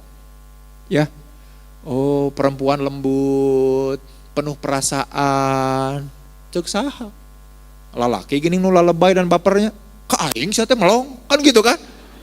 Katanya cewek yang baperan. Aing lagi diam, ada yang naon mana pulang-pulang. Ai mana baperan moal bogoh abi mah. Asli gitu ya. Banyak tuh lucu ya. Kang, ini ada teman aku namanya Firman, dia pinter, rajin, tolong sekolahin Kang, dia berjanji gak akan hamil. Gak akan hamil, gak akan minta tes DNA. Luar biasa, tak kayak gitu. Gak baperan ya. Masya Allah, ayah ya kejadian kehidupan ya, seru-seru. Astagfirullah, julid deh, astagfirullah. Ya Allah, umrohkan aku, ya Allah, hajikan aku, ya Allah, iya kudu tobat abdi. Kieu wae ya, julid wae ya. Habis stereotip kita masuk ke yang ketiga, namanya prasangka. Nah, hadirnya keyakinan gara-gara stereotip itu menghasilkan perasaan negatif sama kelompok, baru namanya prejudis gitu ya. Kamu dari mana? Dari mah tahu nggak itu teh sarang tawon masih mending ya. Ini sarang maling ya di sana ya. Mau balik sekolah itu mah slump, tempat kumuh kayak gitu. Contoh, kamu ngaji di mana? Palingan bodoh. Contoh, kita punya perasaan negatif sama seseorang, jangan diajak ngobrol lagi. Itu namanya prejudis ya. Sikap negatif, perasaan negatif, baik itu benci, jijik, takut ke orang karena dia bagian dari keanggotaan kelompok tertentu. Ya. Mana mau main bola nggak dukung naon? MU. Setengah diajak ngobrol sama balik gitu. Gitu. Padahal kan belum tentu kayak gitu ya. Ya contoh, aku nggak mau temenan sama anak jurusan bahasa karena mereka nggak pintar matematika. Jalan-jalannya mau diajar matematika anak bahasa mah ya. Dia kan anak broken home pasti nakal lah gitu contohnya, punya perasaan negatif. Makanya ada sampai di titik dimana gak boleh kamu nikah sama orang Palembang misalkan, kata orang Sunda. Kata orang Jawa, jangan pernah mencoba jatuh cinta sama orang Sunda. Itu teh ada tuh, sampai di momen tertentu itu teh jadi penelitian. Ya. Dosen aku, Pak Najib Aska, Ketua Asosiasi Sosiologi, mentor aku, pembimbing aku, pernah sempat neliti pemuda-pemuda dan pernikahan, dan betapa prasangka itu kena banget ke sebuah, kalau kamu bagian dari kelompok tertentu, aku punya perasaan negatif sama kamu, gitu. Aku jadi kurang percaya sama kamu karena keanggotaan kamu sama sebuah kelompok tertentu, sampai segitunya. Itu namanya prasangka. Makanya kenapa di Quran, di hadis, prasangka itu temannya setan, prasangka itu sebagiannya setengahnya adalah dosa karena ini nih. Kita udah punya perasaan negatif sama orang, bahkan orang itu belum ngelakuin apa-apa. Hanya dia bagian dari kelompok tertentu, kita udah punya prasangka sama orang itu bahaya. Karena orang itu melekat kelompoknya, wah bahaya. Kita punya teman, dia kemudian datang ke kajian pakai jaket loreng-loreng. Ini semua balik ima. Hati-hati, itu namanya prasangka. Belum tentu gitu kan, bisa jadi lebih buruk dari itu. Atau jauh lebih baik ya. Itu namanya prasangka. Dan yang terakhir, yang ketiga tahapan selanjutnya. Namanya diskriminasi. Apa itu diskriminasi? Diskriminasi itu tindakan nyatanya, perilaku nyatanya. Perilaku nyata, perilaku yang orang lain lakukan. Jadi perlakuan berbeda yang orang lain lakukan gara-gara orang itu atau kita itu masuk dalam kelompok tertentu. Gitu. Itu namanya diskriminasi. Ya. Lowongan kerja cuma buat yang tinggi ya, minimal 170 ya. Diskriminasi ke orang pendek. Kecuali memang di bidang-bidang yang tinggi itu jadi keselamatan, gitu ya. Contoh misalkan di pesawat terbang ya, jadi pramugari dan lain-lain kan, bahaya kalau di bawah 160 ada sesuatu nyorosot, cukup plus ke hadap gitu ya. Gak bisa, memang tinggi itu untuk safety, keselamatan. Nah cuman tadi kalau kita berpenampilan menarik ya, menarik saha tuh, menarik beca. Nah hal-hal seperti itu jadi diskriminasi namanya. Sampai sini benar-benar kebayangnya jelas ya. Jadi ini teh jadi satu urutan Kang, prototipenya salah, salah didikan, salah mendefinisiin.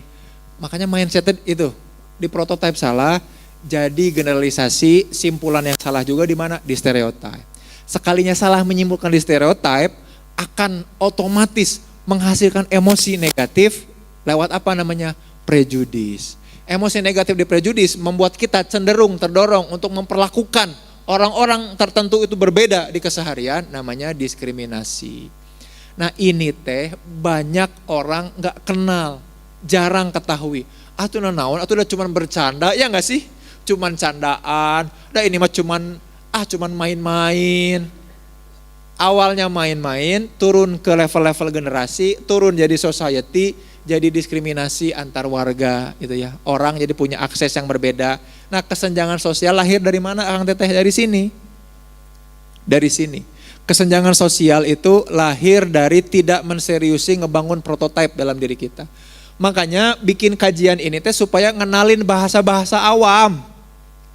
Ngaji itu kan gitu ya. Help us to solve the problem after kita bisa sensing the reality, kan gitu ya. Ngaji itu mestinya bikin kita bisa menyelesaikan, memecahkan masalah diri dan orang lain setelah sebelumnya kemudian apa? Memahami realitas kita teh lagi apa. Jadi jangan sampai denial lah sama realitas kita, jangan sampai nyangkal sama realitas kita. Realitas kita kayak gimana? Lihat baik-baik, cek baik-baik apa yang bisa kita lakukan. Bukan cuma nyinyir dan julid aja kayak aku ya, tapi Akang Teteh sampai di titik dimana selanjutnya berarti apa yang bisa kita lakukan ya. Ini contoh kasusnya gini, kalau prototipe orang tua biasanya kurang paham teknologi kan gitu ya. Ya awamnya orang tua kan gak se-update anak muda kan gitu kan. Awamnya, maka disebut dengan prototipe. Nah ini jadi stereotype, kakek-kakek pasti gagap. Udah ada kepastian, udah ada simpulan. Jadi kata kunci stereotype itu udah ada kesimpulan, itu udah jadi stereotype tuh. Maka yang harus kita pecah tuh, nah nanti gimana cara menanggulinya nanti ada ya di akhir. Kalau udah prototype, lalu tiba-tiba jadi membuat kita nyimpulin dengan cepat, udah tahu aku mah, udah kebayang aku mah, itu udah jadi stereotype namanya. Nah gara-gara stereotype kita punya perasaan negatif, aku kesel harus ngajarin bapakku pakai smartphone, pasti nggak paham-paham. Pencet eta, pencet iya gitu ya. Jadi aku sampai sekarang masih suka ditelepon sama mama mertua, sama mama sendiri. Bang Cing punten lah bang, iya masuk ke aplikasi ini tuh gimana? Ini mau cek ke JKN sekarang ya, mau ngeklaim BPJS, iya kumaha asupna, pangdaftarkeun lah, mau masuk ke rumah sakit harus lewat website, kebayang ya kan gitu ya, masih sekarang teh, kunaon mamahnya iya nyari iya hayang ke dokter kieu kumaha, oke didaftarin kan, itu kan gitu. Tapi kalau kita punya perasaan negatif, itu udah jadi prasangka, ya. Nah terus nanti diskriminasi itu, bank hanya menyediakan layanan digital tanpa alternatif manual. Nah, diskriminasi Akang Teteh itu ternyata udah sampai di level mana? Di level kebijakan. Banyak, kalau Akang Teteh mau cek ya, banyak kebijakan-kebijakan di Lesotho, Guyana, Filipina yang kita teh nggak punya pilihan. Punten, ini mah contoh aja. Ini mah di Bandung aja, di Bandung. Waktu itu aku milih Kang Ridwan Kamil dulu karena beliau bilang kalimat yang aku suka. Waktu itu aku lagi masih S2, masih di UI, baru lulus, kemudian concern banget di soal transportasi publik. Concernnya kenapa? Karena orang itu akan lebih bahagia, lebih toleran, lebih baik, lebih cerdas kalau banyak berinteraksi satu sama lain. Senggolan, berbagi tempat duduk, gak sengaja tatap-tatapan terus senyum gitu ya. Itu tuh bikin kita tuh melting hati teh, personal space jadi tipis. Terus Ridwan kami bilang gini, di kelas kami yang isinya cuma 5 orang ya, waktu itu di S2 Psikologi Sosial UI itu kita cuma ber5 orang satu angkatan. Beliau bilang kayak gini, tahu nggak di Bandung itu transportasi publiknya itu sangat mendiskriminasi. Jadi bahkan transportasi publik dan tempat-tempat umum itu sangat maskulin katanya. Maskulin itu apa? Butuh kekuatan. Untuk mengakses sesuatu itu butuh kekuatan. Untuk naik trotoar kita harus bersusah payah. Untuk naik bus kita susah. Untuk naik apa-apa susah. Untuk masuk ke sebuah tempat susah. Untuk itu susah. Hanya orang-orang yang kuat dan sehat yang bisa mengakses tempat-tempat publik. Kalau kayak gitu, artinya tempat-tempat publik itu namanya maskulin. Padahal tempat publik yang bagus adalah yang harus bisa gimana? Feminin. Bahkan lemah lembut, baik-baik, ngapa juga effortless kita bisa ke situ. Aku ngedukung pisan apa yang beliau sampaikan. Nah, kenapa? Karena tadi kebijakan itu memperlakukan kita secara berbeda ternyata akan teteh sekalian. Ya, dari prototipe ternyata ngaruh. Makanya gini, jangan kemudian nanti salah pilih orang. Ketika tahun 2029 itu salah satunya ini nih. Jangan-jangan mereka kepalanya itu nggak punya itu. Di kepalanya nggak ada prototipe yang bagus kayak gimana. Di kepalanya tuh isinya tuh apa? Prejudis aja. Sebel jadinya ya. Hati-hati ya. Nah ini salah satu contoh. Kelihatan nggak ya? Asa kecil teing ya. Nanti mungkin aku share di ILTF Club ya IG-nya supaya Akang Teteh bisa akses Google Drive-nya supaya bisa download si slide-nya ya. Mangga mau di otak-atik, mau Akang Teteh bikin kajian di sekolahnya, kajian di kampusnya, ngajarin anak-anak SMA sekitar Teteh, ngajarin apa? Menti-mentinya kan bisa jadi Akang Teteh punya murobi ya atau punya apa namanya mutarobinya, anak didiknya. Mangga share slide-slide yang aku share ini ya, nanti aku kasih si Google Drive-nya. Nggak usah pakai copyright, nggak usah bayar, gratis ada ilmu mah insya Allah dari Allah ya. Kan masalahnya kan bisa tuh ngedeliverynya kan gitu ya, kan cuma beda doang. Duh hese ngajelaskeun ada asal si Kang Sin mah asa gampang ngajelaskeun ieu teh. Ajak we malam minggu ka dieu kan anu hese ya atau nonton videonya kan ada di sini di bawah sini nih. Nah ini contoh, ini mah aku kritik pemerintah karena waktu itu dipanggil tahun 2023 aku ngeritik sistem zonasi yang gila-gilaan. Sama Ferry Idwandi juga dibikinin videonya ya tentang kota Malang ya. Betapa parah dan gila-gilaannya zonasi tak asup akal. Orang tuh, zonasi itu kan konsepnya gini, sekolah itu hanya boleh nerima orang-orang yang tinggal dekat di sekolah itu. Lucunya di berbagai kota, tata kotanya itu kan gak nyebar sehingga satu kecamatan tuh punya 8 sekolah. Ya gimana orang karunya anu tinggalnya gak di dekat situ kan gitu ya, intinya gitu. Nah ini aku ngekritiknya kayak gini, prototipenya. Ini yang John Josh, penelitian John Josh sama Tom Tiller lakukan. Anak dari keluarga berpendidikan biasanya sukses di sekolah. Jadi mun bapana doktor, anaknya biasanya pinter. Mun bapana master, anaknya biasanya pinter. Mun bapana teu lulus, makanya kalau Akang Teteh lihat ya postingan-postingan selalu mengglorifikasi orang yang bisa lulus padahal ayahnya cuman suka lihat ya kemarin ya ada dokter dari UGM, bapaknya cuman lulusan SD gitu.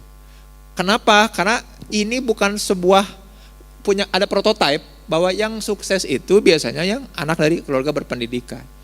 Nah stereotipnya jadi gini, anak dari daerah kumuh pasti malas belajar dan tidak layak masuk sekolah favorit.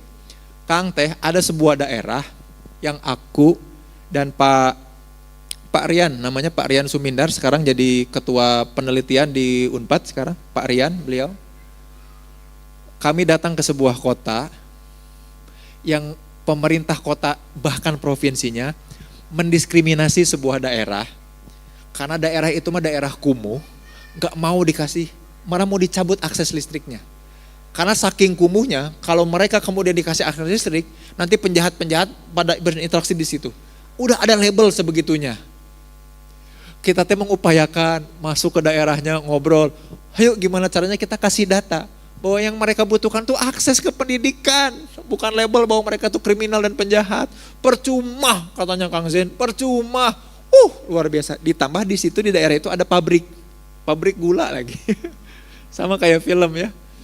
Pabrik itu tuh nggak mau kalau pemuda-pemuda itu tuh kemudian menonjol karena mereka takutnya gimana? Takutnya nggak punya resource yang bisa dibayar murah. Coba bayangin.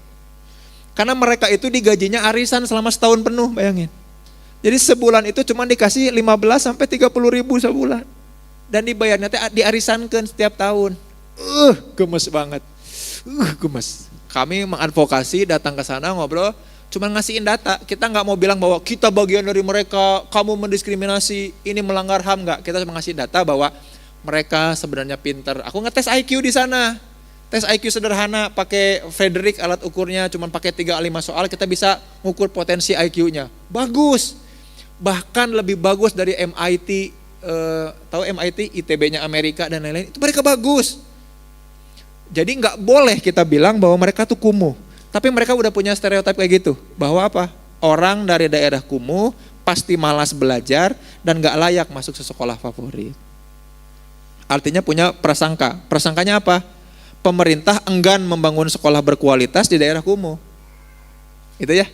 Punten Kang, Akang Teteh pernah ngedengar nggak beberapa bulan terakhir ada orang yang bilang kita akan punya sekolah rakyat sama sekolah unggulan, apa sekolah Garuda, apa sekolah apa tuh? Yang isinya tuh orang-orang pintar hungkul. Sampai capek ngajarkeun ieu, tapi kalau aku teriak-teriak nanti disangka anak abah, anak bapak aing, anak saha. Makanya aku pengen share pengetahuan dasar ini. Kang teh prototipe salah, ngasilin stereotip salah, ngasilin prasangka yang salah. Percumalah anak miskin mah teu bisa dikukumaha, Kang. Jadi gini, aku dulu kakak pembina Salman ya, pembina anak-anak Salman, kakak pas, aku ikutan kakak pas. Kami punya program namanya program kakak asuh. Yang nggak bisa bayar kita ikut supaya bisa jadi adik pas, bisa diasuh kan gitu ya. Lama-lama kakak-kakak tuh kebingungan, kelimpungan sama anak-anak asuh yang susah banget buat diatur. Beda ya, mereka mah karena nggak bayar kali ya, dan mereka mah kayaknya dari tempat yang kumuh ya. Aku langsung istighfar ngegebrak meja dan bilang, kalian teh anak sekolah, kalian teh anak kuliahan, kalian ITB, kalian mahasiswa ITB, kalian mahasiswa UPI, kalian mahasiswa Unpad, kok tega-teganya punya prasangka sama itu. Sebel aku teh. Jangan marah-marah tuh, Zen, biasa aja kan faktanya seperti itu. Bukan karena faktanya mereka nggak nurut atau nurut, fakta bahwa mereka berasal dari daerah situ dan kamu punya mindset itu tuh namanya prasangka. Bayangin, prasangka itu dosa dan akhirnya kita nggak ngasih akses sama sekali sama orang-orang itu. Hati-hati Kang Teteh, hati-hati pisan. Kebijakan-kebijakan itu nggak sederhana. Ada scoping review sampai bisa jadi policy brief itu nggak sederhana. Tapi aku pengen ngajak Kang Teteh di level berpikir yang sangat fundamental dari mana? Prototype. Ari normalnya manusia itu gimana sih? Mampu belajar enggak? Akang Teteh mampu belajar enggak? Terlepas dari apapun backgroundnya, Akang Teteh punya akses yang sama untuk nyampe ke alatif.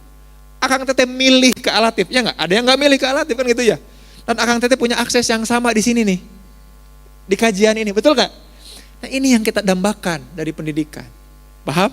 Orang dengan berbagai latar belakang, pakai baju apapun, berasal dari keluarga apapun, punya akses yang sama untuk menikmati kualitas pendidikan yang high class macam ini. Jelas ya, paham ya? Makanya itu yang dirasakan sama Ferry Irwandi kan bilang, aku boleh silakan undang aku kan gitu ya, sampai posting, mangga. Tapi kan pertanyaannya, Ferry Irwandi emang lulusan apa gimana? Kemana profesor-profesor kan gitu ya? Kenapa nggak kita sistemkan? Kalau Ferry Irwandi maut, udah kan nggak ada lagi yang mau berbagi dan sharing. Bayang nggak sampai sini? Kalau ngaji kita cuma ngajarin buat udah sabar ya. Innallaha ma'a sobirin. Sabar weh. Sabar dengan kualitas kita diem gak ngapa-ngapain. Sabar. Insya Allah kita seperti istri-istrinya Walid ya enggak? Akan dapat jaminan surga padahal tersiksa, tertekan. Ini bidah bu. Enggak. Kamu enggak ngerti. Akidah kamu enggak nyampe. Ini menembus batas akidah. Hati-hati Kang Teh, punten, jangan sampai diskriminasi ini masuk terlembaga jadi aturan yang akhirnya kita nggak bisa ngapa-ngapain. Yang aku pengen ngajak bukan kita memberontak, revolusi, bukan. Yuk mulai dari kita revolusi pemikiran kita, berawal dari prototype. Kesenjangan sosial ini jangan sampai terjadi di dalam kehidupan kita sehari-hari, itu ya. Nah diskriminasinya apa? Sistem zonasi, alokasi guru berkualitas gitu ya. Makanya Akang Teteh tahu kemarin ya. Udah jadi PNS, udah jadi ASN pada mundur. Ribuan. Kebayang ya sampai sini ya, mereka nggak mau di lokasi di mana aja. Kenapa? Karena nggak keperhatiin. Gitu ya. Karena nanti diperlakukan secara berbeda. Karena tidak merata, itu yang kita butuhkan. Bismillah ya, mudah-mudahan Guyana maju 2030. Duka Indonesia mah iraha. Nah, bagaimana cara mengatasinya? Ini slide terakhir sebelum kita diskusi ya Akang Teteh ya. Aku nggak pengen ngajak Akang Teteh buat julid, aku pengen ngajak Akang Teteh buat berubah. Hayu kritain, berpikir jernih, punyai pasangan, suami. Kan dulu mah waktu kita zaman ta'aruf series kan lebih penuh dari ini ya. Karena orang merasa solusi dari permasalahan hidup adalah menikahi orang yang baik kan gitu ya. Padahal bertumbuh bersama orang yang baik akan menghantarkan kita pada kebaikan dan bertemu orang-orang terbaik juga. Nah ini kurang lebih ada 4. Teorinya namanya kontak hipotesis. Tokohnya namanya Allport juga. Jadi Allport itu bukan cuma ngasih problem terhadap pemikiran kita, tapi beliau juga kemudian ngasih solusinya seperti apa. Akang Teteh, jadi kita mesti ngapain supaya prototipe terjaga, jangan sampai ada prejudice dan discrimination. Harus memastikan terjadinya 4 hal ini. Makanya nanti aku habis ini mau ngobrol sama teman-teman ALTF Club supaya ke depan kita makin mantap kajian Seninnya ya, ngobrol sama Kang Coki. Cok, ayo atuh. Gitu. Kan namanya Coki, kan Coki. Ya. Kang Coki, Cok ayo sekolah. Ya enggak sih? Sekolah lagi dong. Kredibilitasnya udah banyak sharing, dia jadi coach bagus, tapi keilmuannya harus makin tinggi. Aku, Kang Elvandi ngajak. Kang Elvandi juga lagi S3 sekarang di Edinburgh ya. Sekolah. Akang Teteh juga sekolah. Makanya kemarin di channel Instagram aku bilang kayak gini. Akang Teteh yang mau S2 atau S3 tapi butuh rekomendasi, email aja ke mzainpermana@gmail.com. Nanti aku akan tanya-tanya Akang Teteh ya. Kenapa mau kuliah di situ? Kira-kira Akang Teteh kenal aku dari mana, udah berapa lama kenal, karena itu penting ketika ngasih rekomendasi kan. Kenal dengan calon pelamar dari mana kan, gak gitu ya. Insya Allah aku kasih surat rekomendasi supaya Akang Teteh bisa mudah masuk kampus-kampus tertentu. Kalau sosial apalagi nyambung banget, apalagi psikologi ya. Pakai nama Dr. Muhammad Zain Permana mah insya Allah orang pada kenal ya. Kampus-kampus fakultas-fakultas psikologi mah.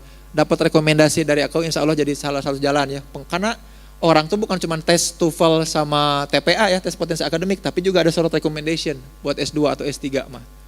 Nah, terbuka banget, silahkan email aku, Kang, bismillah insya Allah aku akan ikut tes di sini, formatnya ini Kang, surat rekomendasinya formatnya ini, atau ini formnya Kang, Akang berkenan nggak ngisi, nanti aku tanya-tanya, Teteh, Akang kenal aku udah berapa lama, follow aku berapa lama, kita interaksinya dalam hal apa aja, aku masukin di rekomendasi itu. Kayak gitu ya, paham ya? Supaya kita sarakola. Sok Akang Teteh mau S2, S3 lagi kan kalau nemuin pembimbing, belum tentu pembimbingnya punya nama gitu ya. Dikenal sama tempat barunya kan gitu ya. Jangan-jangan dulu kabur dari pembimbingnya, ya enggak sih? Nu penting mah hayang lulus, hayu sekolah lagi, insya Allah aku kasih. Nah cuman gini nih, cara mengatasi supaya kita terlepas dari jurang-jurang stereotip dan prejudice, namanya kontak hipotesis. Bangun situasi interaksi kita dimanapun yang ada 4 hal ini. 1, equal status. Status kita setara. Kang punten, Kang Teteh ya, walaupun aku sebagai pembicaranya sekarang, Akang Teteh bebas banget mau ngekritik aku dimanapun, menanggapi dengan cara apapun, bebas banget. Nah, karena aku mah bisa mempertanggungjawabkan setiap kalimat yang aku sampaikan. Bahkan poin-poin julid yang aku sampaikan dan nyinyir tadi, aku bisa kasih argumennya itu sesuatu yang alamiah sebagai respon atau reaksi dari abainya orang-orang melakukan hal itu. Aku bisa berargumen itu. Bismillah insya Allah. Karena aku punya prinsip hidup yang kabura maqtan indallah itu loh. Kabura maqtan indallah antakulu malataf alun. Besar kemurkaan di sisi Allah kalau kita mengatakan apa-apa yang tidak kita lakukan. Sieun abdi mah, disiksanya juga luar biasa. Makanya equal status itu penting. Situasi di mana kita nggak equal lagi, Akang Teteh tanya teman aku, tim aku di tempat kerja, kita semua equal status, bebas ngomong apa aja, bebas komen apa aja, bertanggung jawab sama komentarnya. Itu ya. Penting, equal status. Yang kedua adalah common goals. Kalau pengen hilang diskriminasi, pengen hilang prasangka, kita harus punya tujuan yang sama. Dan sama mengoperasikan tujuan itu. Tujuan kita apa sih? Sama-sama pengen masuk surga katakanlah. Dengan cara apa sih? Dengan detail yang mana sih? Kang Teh aku ajak detailin. Kalah kita sama salafus soleh, orang-orang soleh lain. Kalah sama orang-orang yang sholatnya khusyuk, kalah sama yang bacaannya bagus, kalah sama orang-orang beriman yang udah lebih punya kebiasaan bagus dari kita. Kita perlu cari pintu lain buat dilihat dan buat caper, buat pick me sama Allah. Supaya kita bisa dianggap ris dan slay. Bahasa anak zaman sekarang itu cenah. Maka common goals itu harus punya. Supaya kita kehilangan prejudis, kita harus punya common goal sama orang itu. Bentar, dia kok asa beda ya, tapi kayaknya kita punya tujuan yang sama deh gitu. Kita harus cari sama orang itu. Yang ketiga adalah support by authority. Mau gak mau kita harus minta tolong orang-orang yang kita hormati di sekeliling kita untuk nge-support terjadinya equal status sama common goals. Nah ini yang selalu aku kampanyekan ke sekolah-sekolah, Kang Teteh. Gak boleh ada power relation, jarak kuasa antara guru dan murid, jarak kuasa antara guru dengan orang tua. Makanya kenapa barangkali guru kita tuh gajinya kecil-kecil, kesejahteraannya rendah, karena barangkali orang tua, masyarakat kita masih nganggap guru itu pelayan. Bukan seseorang yang jadi sumber ilmu. Ya mestinya kamu ngelayanin anak aku supaya pintar gitu. Aku tadi nitipin anak aku dengan bayar mahal untuk kamu bikin pintar, disangkanya laundry, anaknya teh keluar harus bersih gitu. Enggak gitu ya, support by authority. Yang ketiga personalize. Maka pengen banget ya, aku mah nanti ngelihat draft Akang Teteh yang dulu kita pernah bikin ya. Yang apa sih namanya? Interest, gini inget enggak ya? Interest, skill, sama segmen ya. Nah itu kan aku janjiin suatu saat kita ulik lagi ke sana. Karena kita harus build around competence sampai di titik mindset kita udah benar, skill kita udah bagus. Alumni mana? Alumni kajian alatif tiap malam minggu. Yang kita rutin, aku tempel ya. Kang Teh ya, guru-guru aku, profesor-profesor yang aku kenal, di 2 bulan ini, sejak Ramadan kemarin itu pada migrasi, udah pada pindah. Ada yang ke Cina, ada yang ke Singapura, pindah. Beberapa udah apply pindah ke warganegaraan gitu ya. Dan beberapa udah ngajak, ayo Zen pindah yuk, sini temenin aku gitu. Aku mah masih ingat muka-mukanya Akang Teteh. Ingat bahwa ya ini ladang amal sebenarnya teh ada di sini nih, di tempat yang barangkali orang-orang pintar teh udah mulai ninggalin gitu. Ya, terang-terang di mana geus peuting mah para rowek ya. Nah, makanya mudah-mudahan kita jadi orang-orang yang terhindar dari prasangka, terhindar dari mudahnya melakukan stereotip. Naudzubillah, jangan sampai mendiskriminasi orang lain karena orang lain tergabung dalam sebuah kelompok tertentu ya. Hatur nuhun, mari kita sesi diskusi, tanya jawab, barangkali ada yang mau disampaikan, ditanggapi, dikomentari. Aku serahkan ke Kang Riki, mangga Kang Riki. Siap, Kang Zen. Oke, kita akan sesi tanya jawab, mangga silakan Akang dulu ya, boleh. 1, ada lagi? Di sebelah sana, berdua dulu ya, nanti coba teteh. Sebentar dulu, Akang dulu deh. Perkenalkan namanya siapa, dari mana, langsung bertanya. Bismillahirrahmanirrahim. Saya perkenalkan, nama saya Maundro Fikri. Saya dari Marga Asih, Ijul. Iya. Sedikit yang ingin saya tanyakan, ini menarik ya bila mana kita membahas tentang kesenjangan sosial. Jadi pas banget dengan ilmu saya di UPI gitu ya, sosiologi. Alhamdulillah. Tapi dalam resolusi konflik Pak Jen, jadi ada salah satu hal yang ini saya rasakan langsung. Bagaimana sih cara menurunkan ego? Kan kita tuh punya apa ya? Punya, kalau tadi ada namanya prasangka. Kan prasangka tuh menyebabkan kita teh dia salah. Dan pada akhirnya tuh ketika ingin adanya equal status, jadi status yang setara itu lumayan susah. Nah makanya bagaimana sih sebelum kita mengadakan interaksi, itu bagaimana kita cara menekan ego masing-masing individu agar senantiasa berada di kelompok yang sama gitu. Saya terima kasih. Ini dikemulin dulu, langsung siap. Ada kemulian terus dibuang, waduh. Langsung dipicen di jalan. Silakan Kang.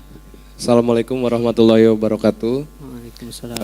Kang Zain, saya mau tanya, bagaimana kalau kesenjangan ini terjadi dalam diri kita sendiri gitu, yang hasilnya nanti diskriminasi terhadap diri sendiri, karena sepengalaman saya ketika saya membandingkan dengan orang lain di satu perusahaan, dimulai dengan prototipe kalau saya lulusan dari perguruan tinggi yang notabene-nya belum ternama gitu, akan memiliki karir yang tidak cemerlang dengan perguruan tinggi yang ternama, terus ke bawah lagi ke stereotype, ke label diri sendiri, dan akhirnya diskriminasi diri sendiri bahwa karena latar belakang pendidikan saya jadi ya udah gitu mentok aja di sini.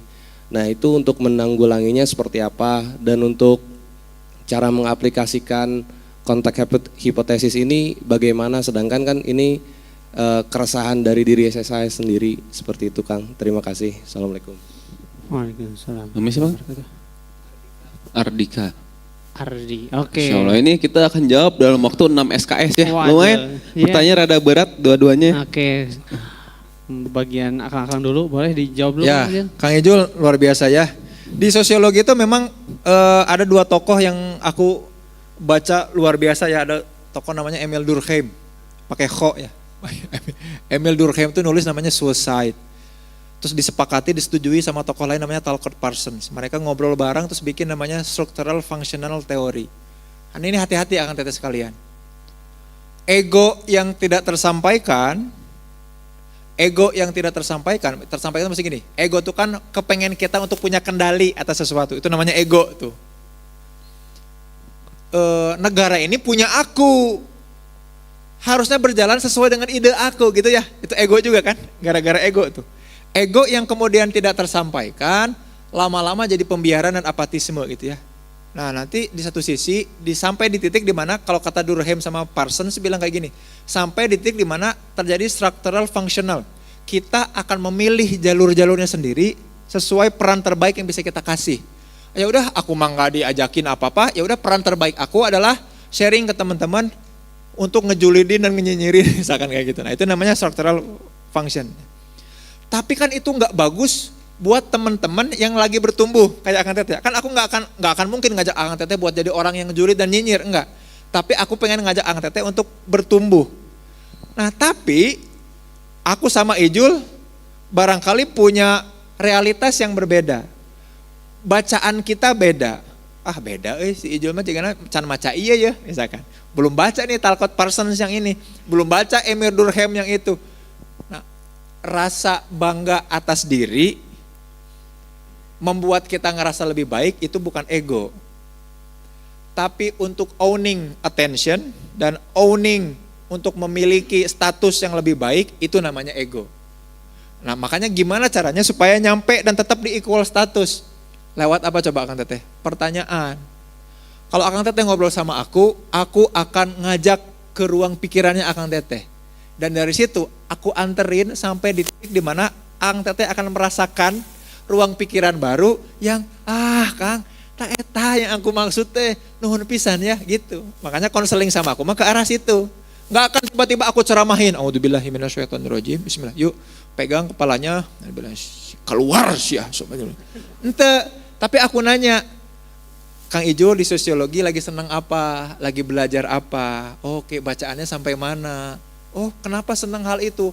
Aku ikut masuk ke dalam ruang pikirannya untuk ngajakin untuk masukin mana? Equal status. Aku tertarik sama yang beliau baca. Padahal di titik dimana bacaan akan pidinya. Gitu, paham ya sampai sini ya? Tapi aku pengen tahu, itu namanya equal status. Maka akan ada titik dimana kita akan merendahkan ego. Dalam artian merendahkan rasa kepemilikan. Aku ingin dihargai di bagian itu. Aku ingin dia tahu bahwa aku lebih baik. Enggak. Akang Teteh ngobrol sama aku aja, secara personal aja, akan merasakan hal yang berbeda dengan kajian ini. Kajian ini perlu kesombongan, aku nyebutin tokoh-tokoh untuk ngasih kredibilitas, rasa percaya, itu part of public speaking, Akang Teteh, paham ya? Si Kang Sen meni keren kieu. Kalau aku handap asor ketika ngisi, mau dipercaya. Kang ini mah setahu aku ya, ada aku bacanya juga sambil bolor. Jaba bari tunduh teu bener. Ada tokoh namanya sangaran artinya Durkheim gitu ya. Dan duka itu teh siapa dia? Kan gimana atuh? Enggak bisa ketika public speaking dengan klasikal kolosal gini mah, aku harus masukin area-area kesombongan, kebanggaan karena itu part of influencing dan public speaking, kebayang ya? Tapi kalau udah masuk ke interaksi dan kontak yang personal, harus equal status. Se-S3 apapun aku, sedoktor apapun aku ngobrol sama Akang Teteh mah, kita obrolin apa yang paling Akang Teteh suka, udah titik. Nggak akan, aku bilang gini, diam dulu, jangan dulu ngomong. mana can lulus sih hijina. Moal ngarti nu aing omongkeun. Tah maneh mah di dieu tah urang mah moal kitu enggak. Aku akan ngobrol dengan kapasitas yang kita senangi bersama. Itu namanya equal status. Maka kalau pertanyaan tadi egonya kemudian ada di mana, point of egonya seperti apa, dan bagaimana cara nurunin egonya dengan bertanya. Dengan pertanyaan kita vulnerable. Kita membuat dia menjadi tokoh utama dalam obrolan ini. Kan aku kan gak nanya Kang Teteh kan? Tapi kalau kita lagi ngobrol, berduaan, bareng, aku akan nanya yang membuat Kang Teteh jadi subjek utama. Gitu. Pasti itu mah. Karena gak mungkin kan aku capek juga tiba-tiba ngobrol personal, terus aku ceramah. Bismillahirrahmanirrahim. Ini dalam psikologi, gak bisa kayak gitu. Ya, jadi itu Kang Ejul ya, bismillah. Itu cara kita, maka ketika interaksi sama siapapun, kalau lagi pengen ngebangun equal status, lewat asking question, lewat pertanyaan. Ke anak aku kayak gitu, Zeno lagi apa? Aku lagi jadi Paw Patrol. Aku si Masa, yes. Bobo boy, kuasa Ramadan. Set, puasa, eta malen puasa. Gitu. Kan gitu ya. Beda, aku nanya lagi main apa, gimana. Aku masuk ke ruang pikirannya, aku ajak bertumbuh. Tahu nggak? Di era sahabat ada orang yang namanya Sa'ad bin Abi Waqqas. Gak pernah meleset panahnya. Jurus panah Sa'ad bin Abi Waqqas. Kan jadi seru. Ya gak sih? Betul ya? Yang kayak gitu-gitu tuh nurunin ego. Dan bikin kita bahagia. Nah seringkali turunnya ego yang membuat kita rendah di hadapan orang lain tanpa bertanya. Itu baru nurunin harga diri. Makanya nanya aja. Biarkan dia jadi tokoh utama. Kita akan merasakan nikmatnya. Padahal kita yang nanya kan. Kita yang ngarahin pertanyaannya. Kita yang arahkan pemikirannya. Makanya ada yang namanya Socratic Method ya. Kita nanti kapan-kapan nyampe ke titik itu. Kang Ardika ya. Kesenjangan terjadi, edan ini dalam banget Kang. Dahsyat. Luar biasa. Pengen muringker rambutnya jika mikiran iya jero ya. Tarik jika mikiran aduh kok kadi kual-kual. Jika anak aku gitu sarua tah. Berpikir mendalam. Kang teh sadar enggak bahwa kesenjangan ini prototipe ini bahkan terjadi pada diri kita. Itu bagus banget pertanyaan Kang Ardi, keren banget. Dalam banget. Prototipe itu terjadi ketika kita mengevaluasi perilaku kita. Itu ya. Itu yang dilakukan dalam ranah yang namanya self discrepancy. Semakin tinggi diskrepansi, makin tinggi juga kita mempertanyakan diri. Makin malas kita mengevaluasi dan muhasabah sama diri, makin sering kita akan melakukan stereotip dan prejudis bahkan sama diri kita. Reka mana percuma hudang ge moal anu wauh. Moal anu muji enggak saya ngagoler deui ah. Come on, let's go. Simut lagi. Itu teh sama siapa? Sama diri sendiri, guys. Jangan sok-sok lari lah, pace 5, pace 3 lah. Molor we deui. Kan gitu. Ya geus atuh. Udah we geus. Ayo kita olahraga, sport, susah. Itu sama siapa? Sama di sini. Jadi gini ya. Setiap ada kesenjangan sama diri kita, lalu kita lupa melakukan evaluasi dan muhasabah, maka diri kita akan lebih mudah untuk menprejudisi, menstereotipi diri kita. Dan makanya kalau kita kenalan sama orang lain, kenalan dengan kompetensi kita. Nama siapa? Kang Ardika. Kerjanya kesibukan sekarang ngapain Kang? Gitulah, biasalah nyaki gituan we. Tong gitu atuh. Itu teh ciri ini kita lagi menprejudisi, menstereotipi diri kita. Aku mau biasa aja. Aku mau cuma gitu-gitu aja. Niatnya mah mau merendahkan diri kan? Jadi rendah diri kita bahkan di hadapan diri kita sendiri. Makanya yang kuncinya waktu aku sharing tentang tabel itu teh interest apa sampai titik di mana kesibukan sekarang apa Kang Zen? Oh, bantu orang lain untuk bisa lebih sehat mental. Kan gitu ya. Gimana caranya? Ajak ngobrol. Aku mah kayak gini. Emang sekarang lagi ngerasain kayak gimana? Nanya lagi, equal status. Gitu ya, Kang ya. Jadi bahkan di dalam diri kita, makanya evaluasi diri, muhasabahnya penting. Makanya Rasul mah sering berkhalwat sama dirinya sendiri kan. Naik ke Jabal Nur, ke Gua Hiro, nyempot di sana, merenung. Itu pun yang harus kita lakukan.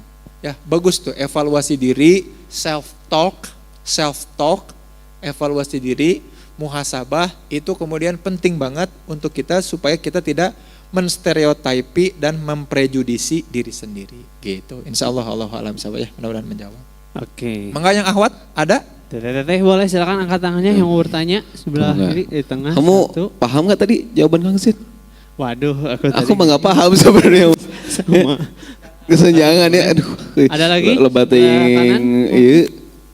Loba ting pace 3, pace 4 gitu. Sebelah kanan boleh? Ada nggak? Setete ini satu. Itu satu tuh, itu. Tuh bagian sini. Udah. Oke, enggak teh, silakan deh. Assalamualaikum, bismillah. Nama saya Elisa dari KBB. Izin bertanya Kang Zain, ini terkait juga soal mental health. Qadarullah, saya sendiri late diagnose ADHD. Dan hal itu tuh baru saya sadari akhir-akhir ini setelah dianalisis. Sebelumnya ketika saya berinteraksi dengan suatu kelompok tertentu, jadi saya tuh kurang dipahami, terus ada label-label tertentu seperti dianggap aneh dan segala macam kayak gitu karena kelompok tersebut saya pun melabelinya mungkin kurang tentang mental health awareness-nya, terus taraf pendidikannya tidak sampai pendidikan tinggi dan segala macam gitu. Sedangkan ketika saya berinteraksi dengan suatu kelompok yang punya mental health awareness lebih baik dan taraf pendidikannya lebih baik juga, saya bisa lebih terbuka dan ketika disclaimer tentang diagnosa saya sendiri, mereka bisa lebih paham gitu dan menerima. Jadi nggak melabeli yang aneh-aneh juga kayak gitu. Nah, dari situ sendiri sudah timbul prasangka, udah timbul stereotip dan prasangka dari diri saya sendiri. Ketika saya bersosialisasi dan berkegiatan gitu, saya lebih memilih kelompok-kelompok orang dengan taraf pendidikan dan value yang kurang lebih setara, yang paham tentang mental health awareness. Cuman kan saya juga harus punya visi misi, harus bisa sharing value ke orang-orang dengan kelompok yang kurang bisa menerima kayak gitu. Jadi mohon pencerahan untuk mitigasinya seperti apa. Terima kasih. Satu Ya, lagi. satu lagi. Yang mana tadi? Boleh silakan. Bismillah Kang Zain, izin Memperkenalkan diri. Ya, perkenalkan diri, nama saya Aruni. Arumi ya. Aruni. Aruni. Ya. Pakai nun ya. Ya. Saya kebetulan saya seorang pendidik ya, maksudnya teh guru. Nah, Kang, seperti apa yang tadi Kang Zain sampaikan soal kayak ya kenapa ya anak dari latar belakang yang seperti ini mah mungkin karena gratis atau apa jadi kayak gitu. Terus kalau misalnya yang berada atau misalnya yang ini teh lebih bisa di apa namanya teh ya lebih bisa menaati peraturan gitu. Nah,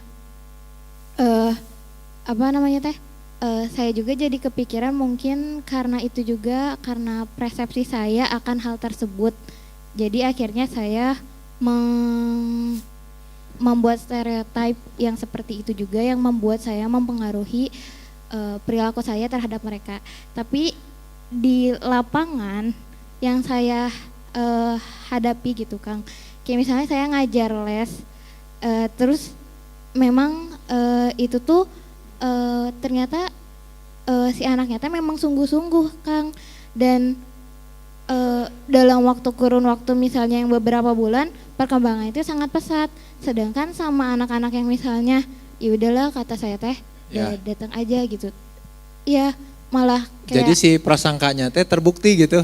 iya. Oke, betul. Dan itu kayak si anaknya teh kayak malah ngelonyeng misalnya atau dari luang. Sesuatu yang berbunyi teng teng teng itu ngalannya lonyeng. Iya gitu Kang. Jadinya teh saya juga kadang teh jadi kesel sendiri gitu ke diri sayanya juga. Jadi mohon masukannya gitu Kang, baiknya seperti apa dan bagaimana. Terima kasih. Asa bararasa aku kenalnya. Siap Teh Aruni, mantap, nuhun ya. Luar biasa. Teh Aruni, aku ke Teh Aruni dulu nanti ngejawab pertanyaannya dari Teh Elisa ya, bagus banget. Yang sekaligus nanti aku mau ngejelasin pertanyaannya lagi dari Kang Ijul sama Kang Ardika itu. Makin kesini makin dalam-dalam ya pertanyaannya ya. Apal sumur teh? Kang, jero kieu ya. Very deep euy. Iku mah ya bukan aja. Lama-lama kajian ini jangan terlalu cerdas ya, kayak aku liar nggak jawabnya. Nanti aku ajak teman-teman aku juga buat sharing di sini berarti ya. Siapa ya aku undang. Kang teh aku mau gambar dulu begini. Ini ada wilayah namanya wilayah personal. Ngulibek di dia. Itu yang kemudian Kang Ardika sebut ya. Ardika tadi namanya. Kita tuh sering ngulibek di sini. Orang-orang tuh ngerasa kita harus selesai sama diri kita. Padahal hidup kita, realitas kita nggak cuman ini. Ada wilayah lain.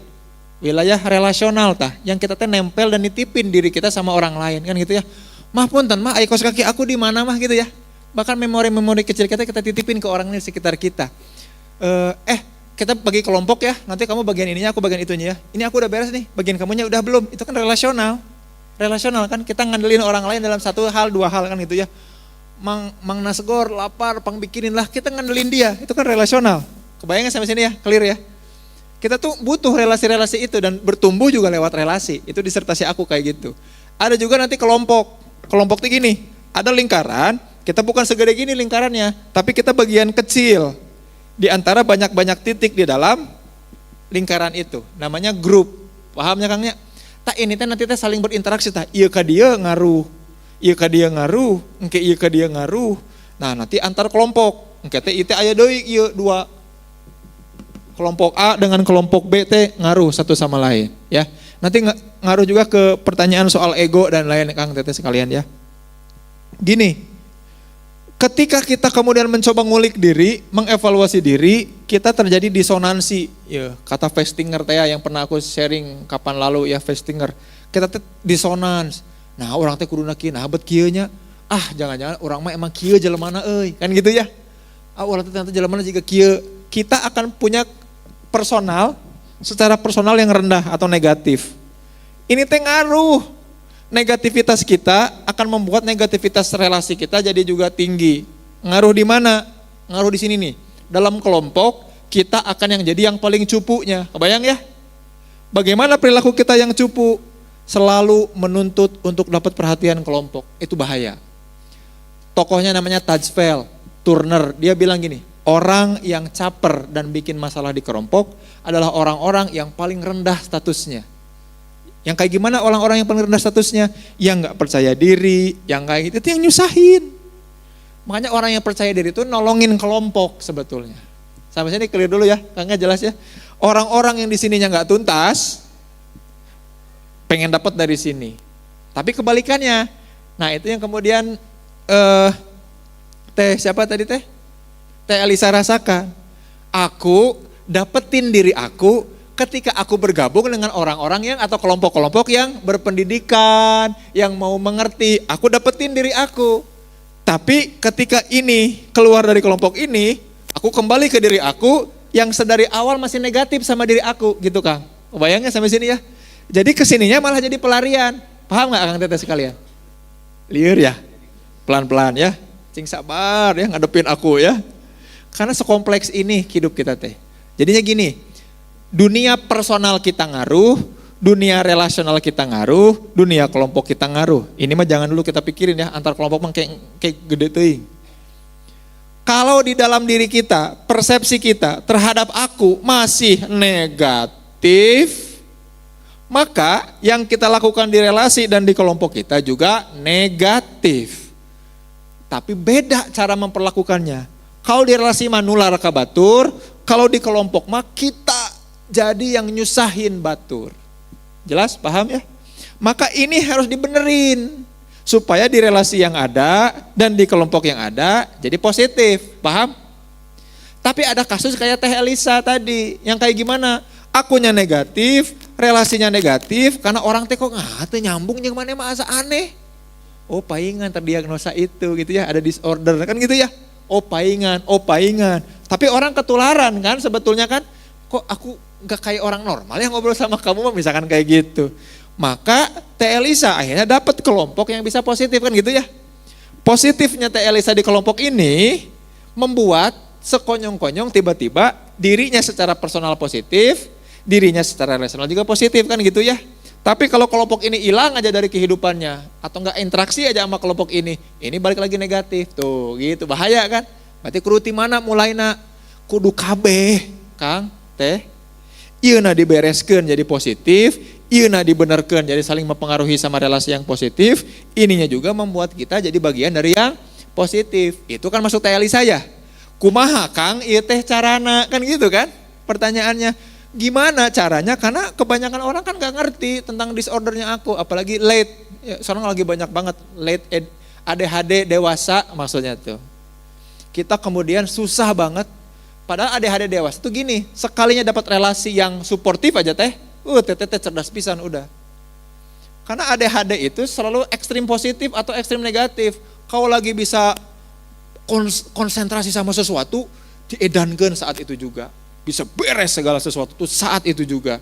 Tapi kalau nggak bisa, we bengong we mau sebulan seminggu, tapi teh bisa sehari. Susah kan? Makanya kalau ke psikiater mah dikasih obat.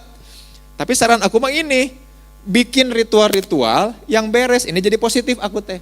Aku nggak nge-labelin lagi diri aku ADHD. Aku adalah high functioning person gitu mestinya labelnya. Kalau masih nge-labelin diri sendiri, aku teh kan terdiagnosa ADHD, jadi aku itu teh masih negatif berarti teh. Mulai dari situ dulu. Makanya nanti owning the situation, egonya turun, tapi I owning the situation. Aku ngambil situasi itu untuk menguntungkan aku. Relasi aku cari yang suportif buat itu. Maka mau nggak mau relasi kita harus berpindah, Teh Elisa. Kebayang nggak sampai sini ya? Nanti dimuter. Nanti jawaban ego sama tadi Kang. Ternyata ini saling mempengaruhi. Kang Ardika teh akan jadi positif di tengah lingkungan yang positif kan? Tapi sekalinya nggak gaul sama mereka, orang teh jadi galau deui.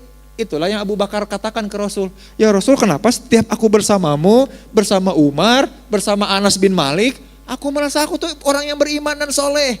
Mudah dan ringan untuk berdiri lama di sholat-sholat malam yang panjang bersama kalian. Tapi ketika aku sendiri kan, Abu Bakar tuh punya rumah, depannya dia bikin sengaja tempat sholat. Yang kalau orang lewat bisa ngelihat Abu Bakar lagi sholat. Sampai digerebek tuh, gak boleh tuh ada tempat itu. Nah kalau aku sendirian, aku teh kenapa gak sesoleh itu ya ngerasanya teh. Nah gara-gara ini nih. Makanya Rasul sampaikan apa? Yuk mari kemudian luruskan niatmu. Dan kan kayak gitu, luruskan itu maksudnya apa? Benahi diri. Tapi ini teh gak bisa terpisah Kang teh. Diri kita harus saling mengevaluasi muhasabah, pas sorangan, relasi interaksi kebiasaan sehari-hari juga harus bagus, sama punyai kelompok yang tepat atau bagus. Itu ya, paham ya Teh Elisa ya? Kang Ijul aman ya sama Kang Ardika ya?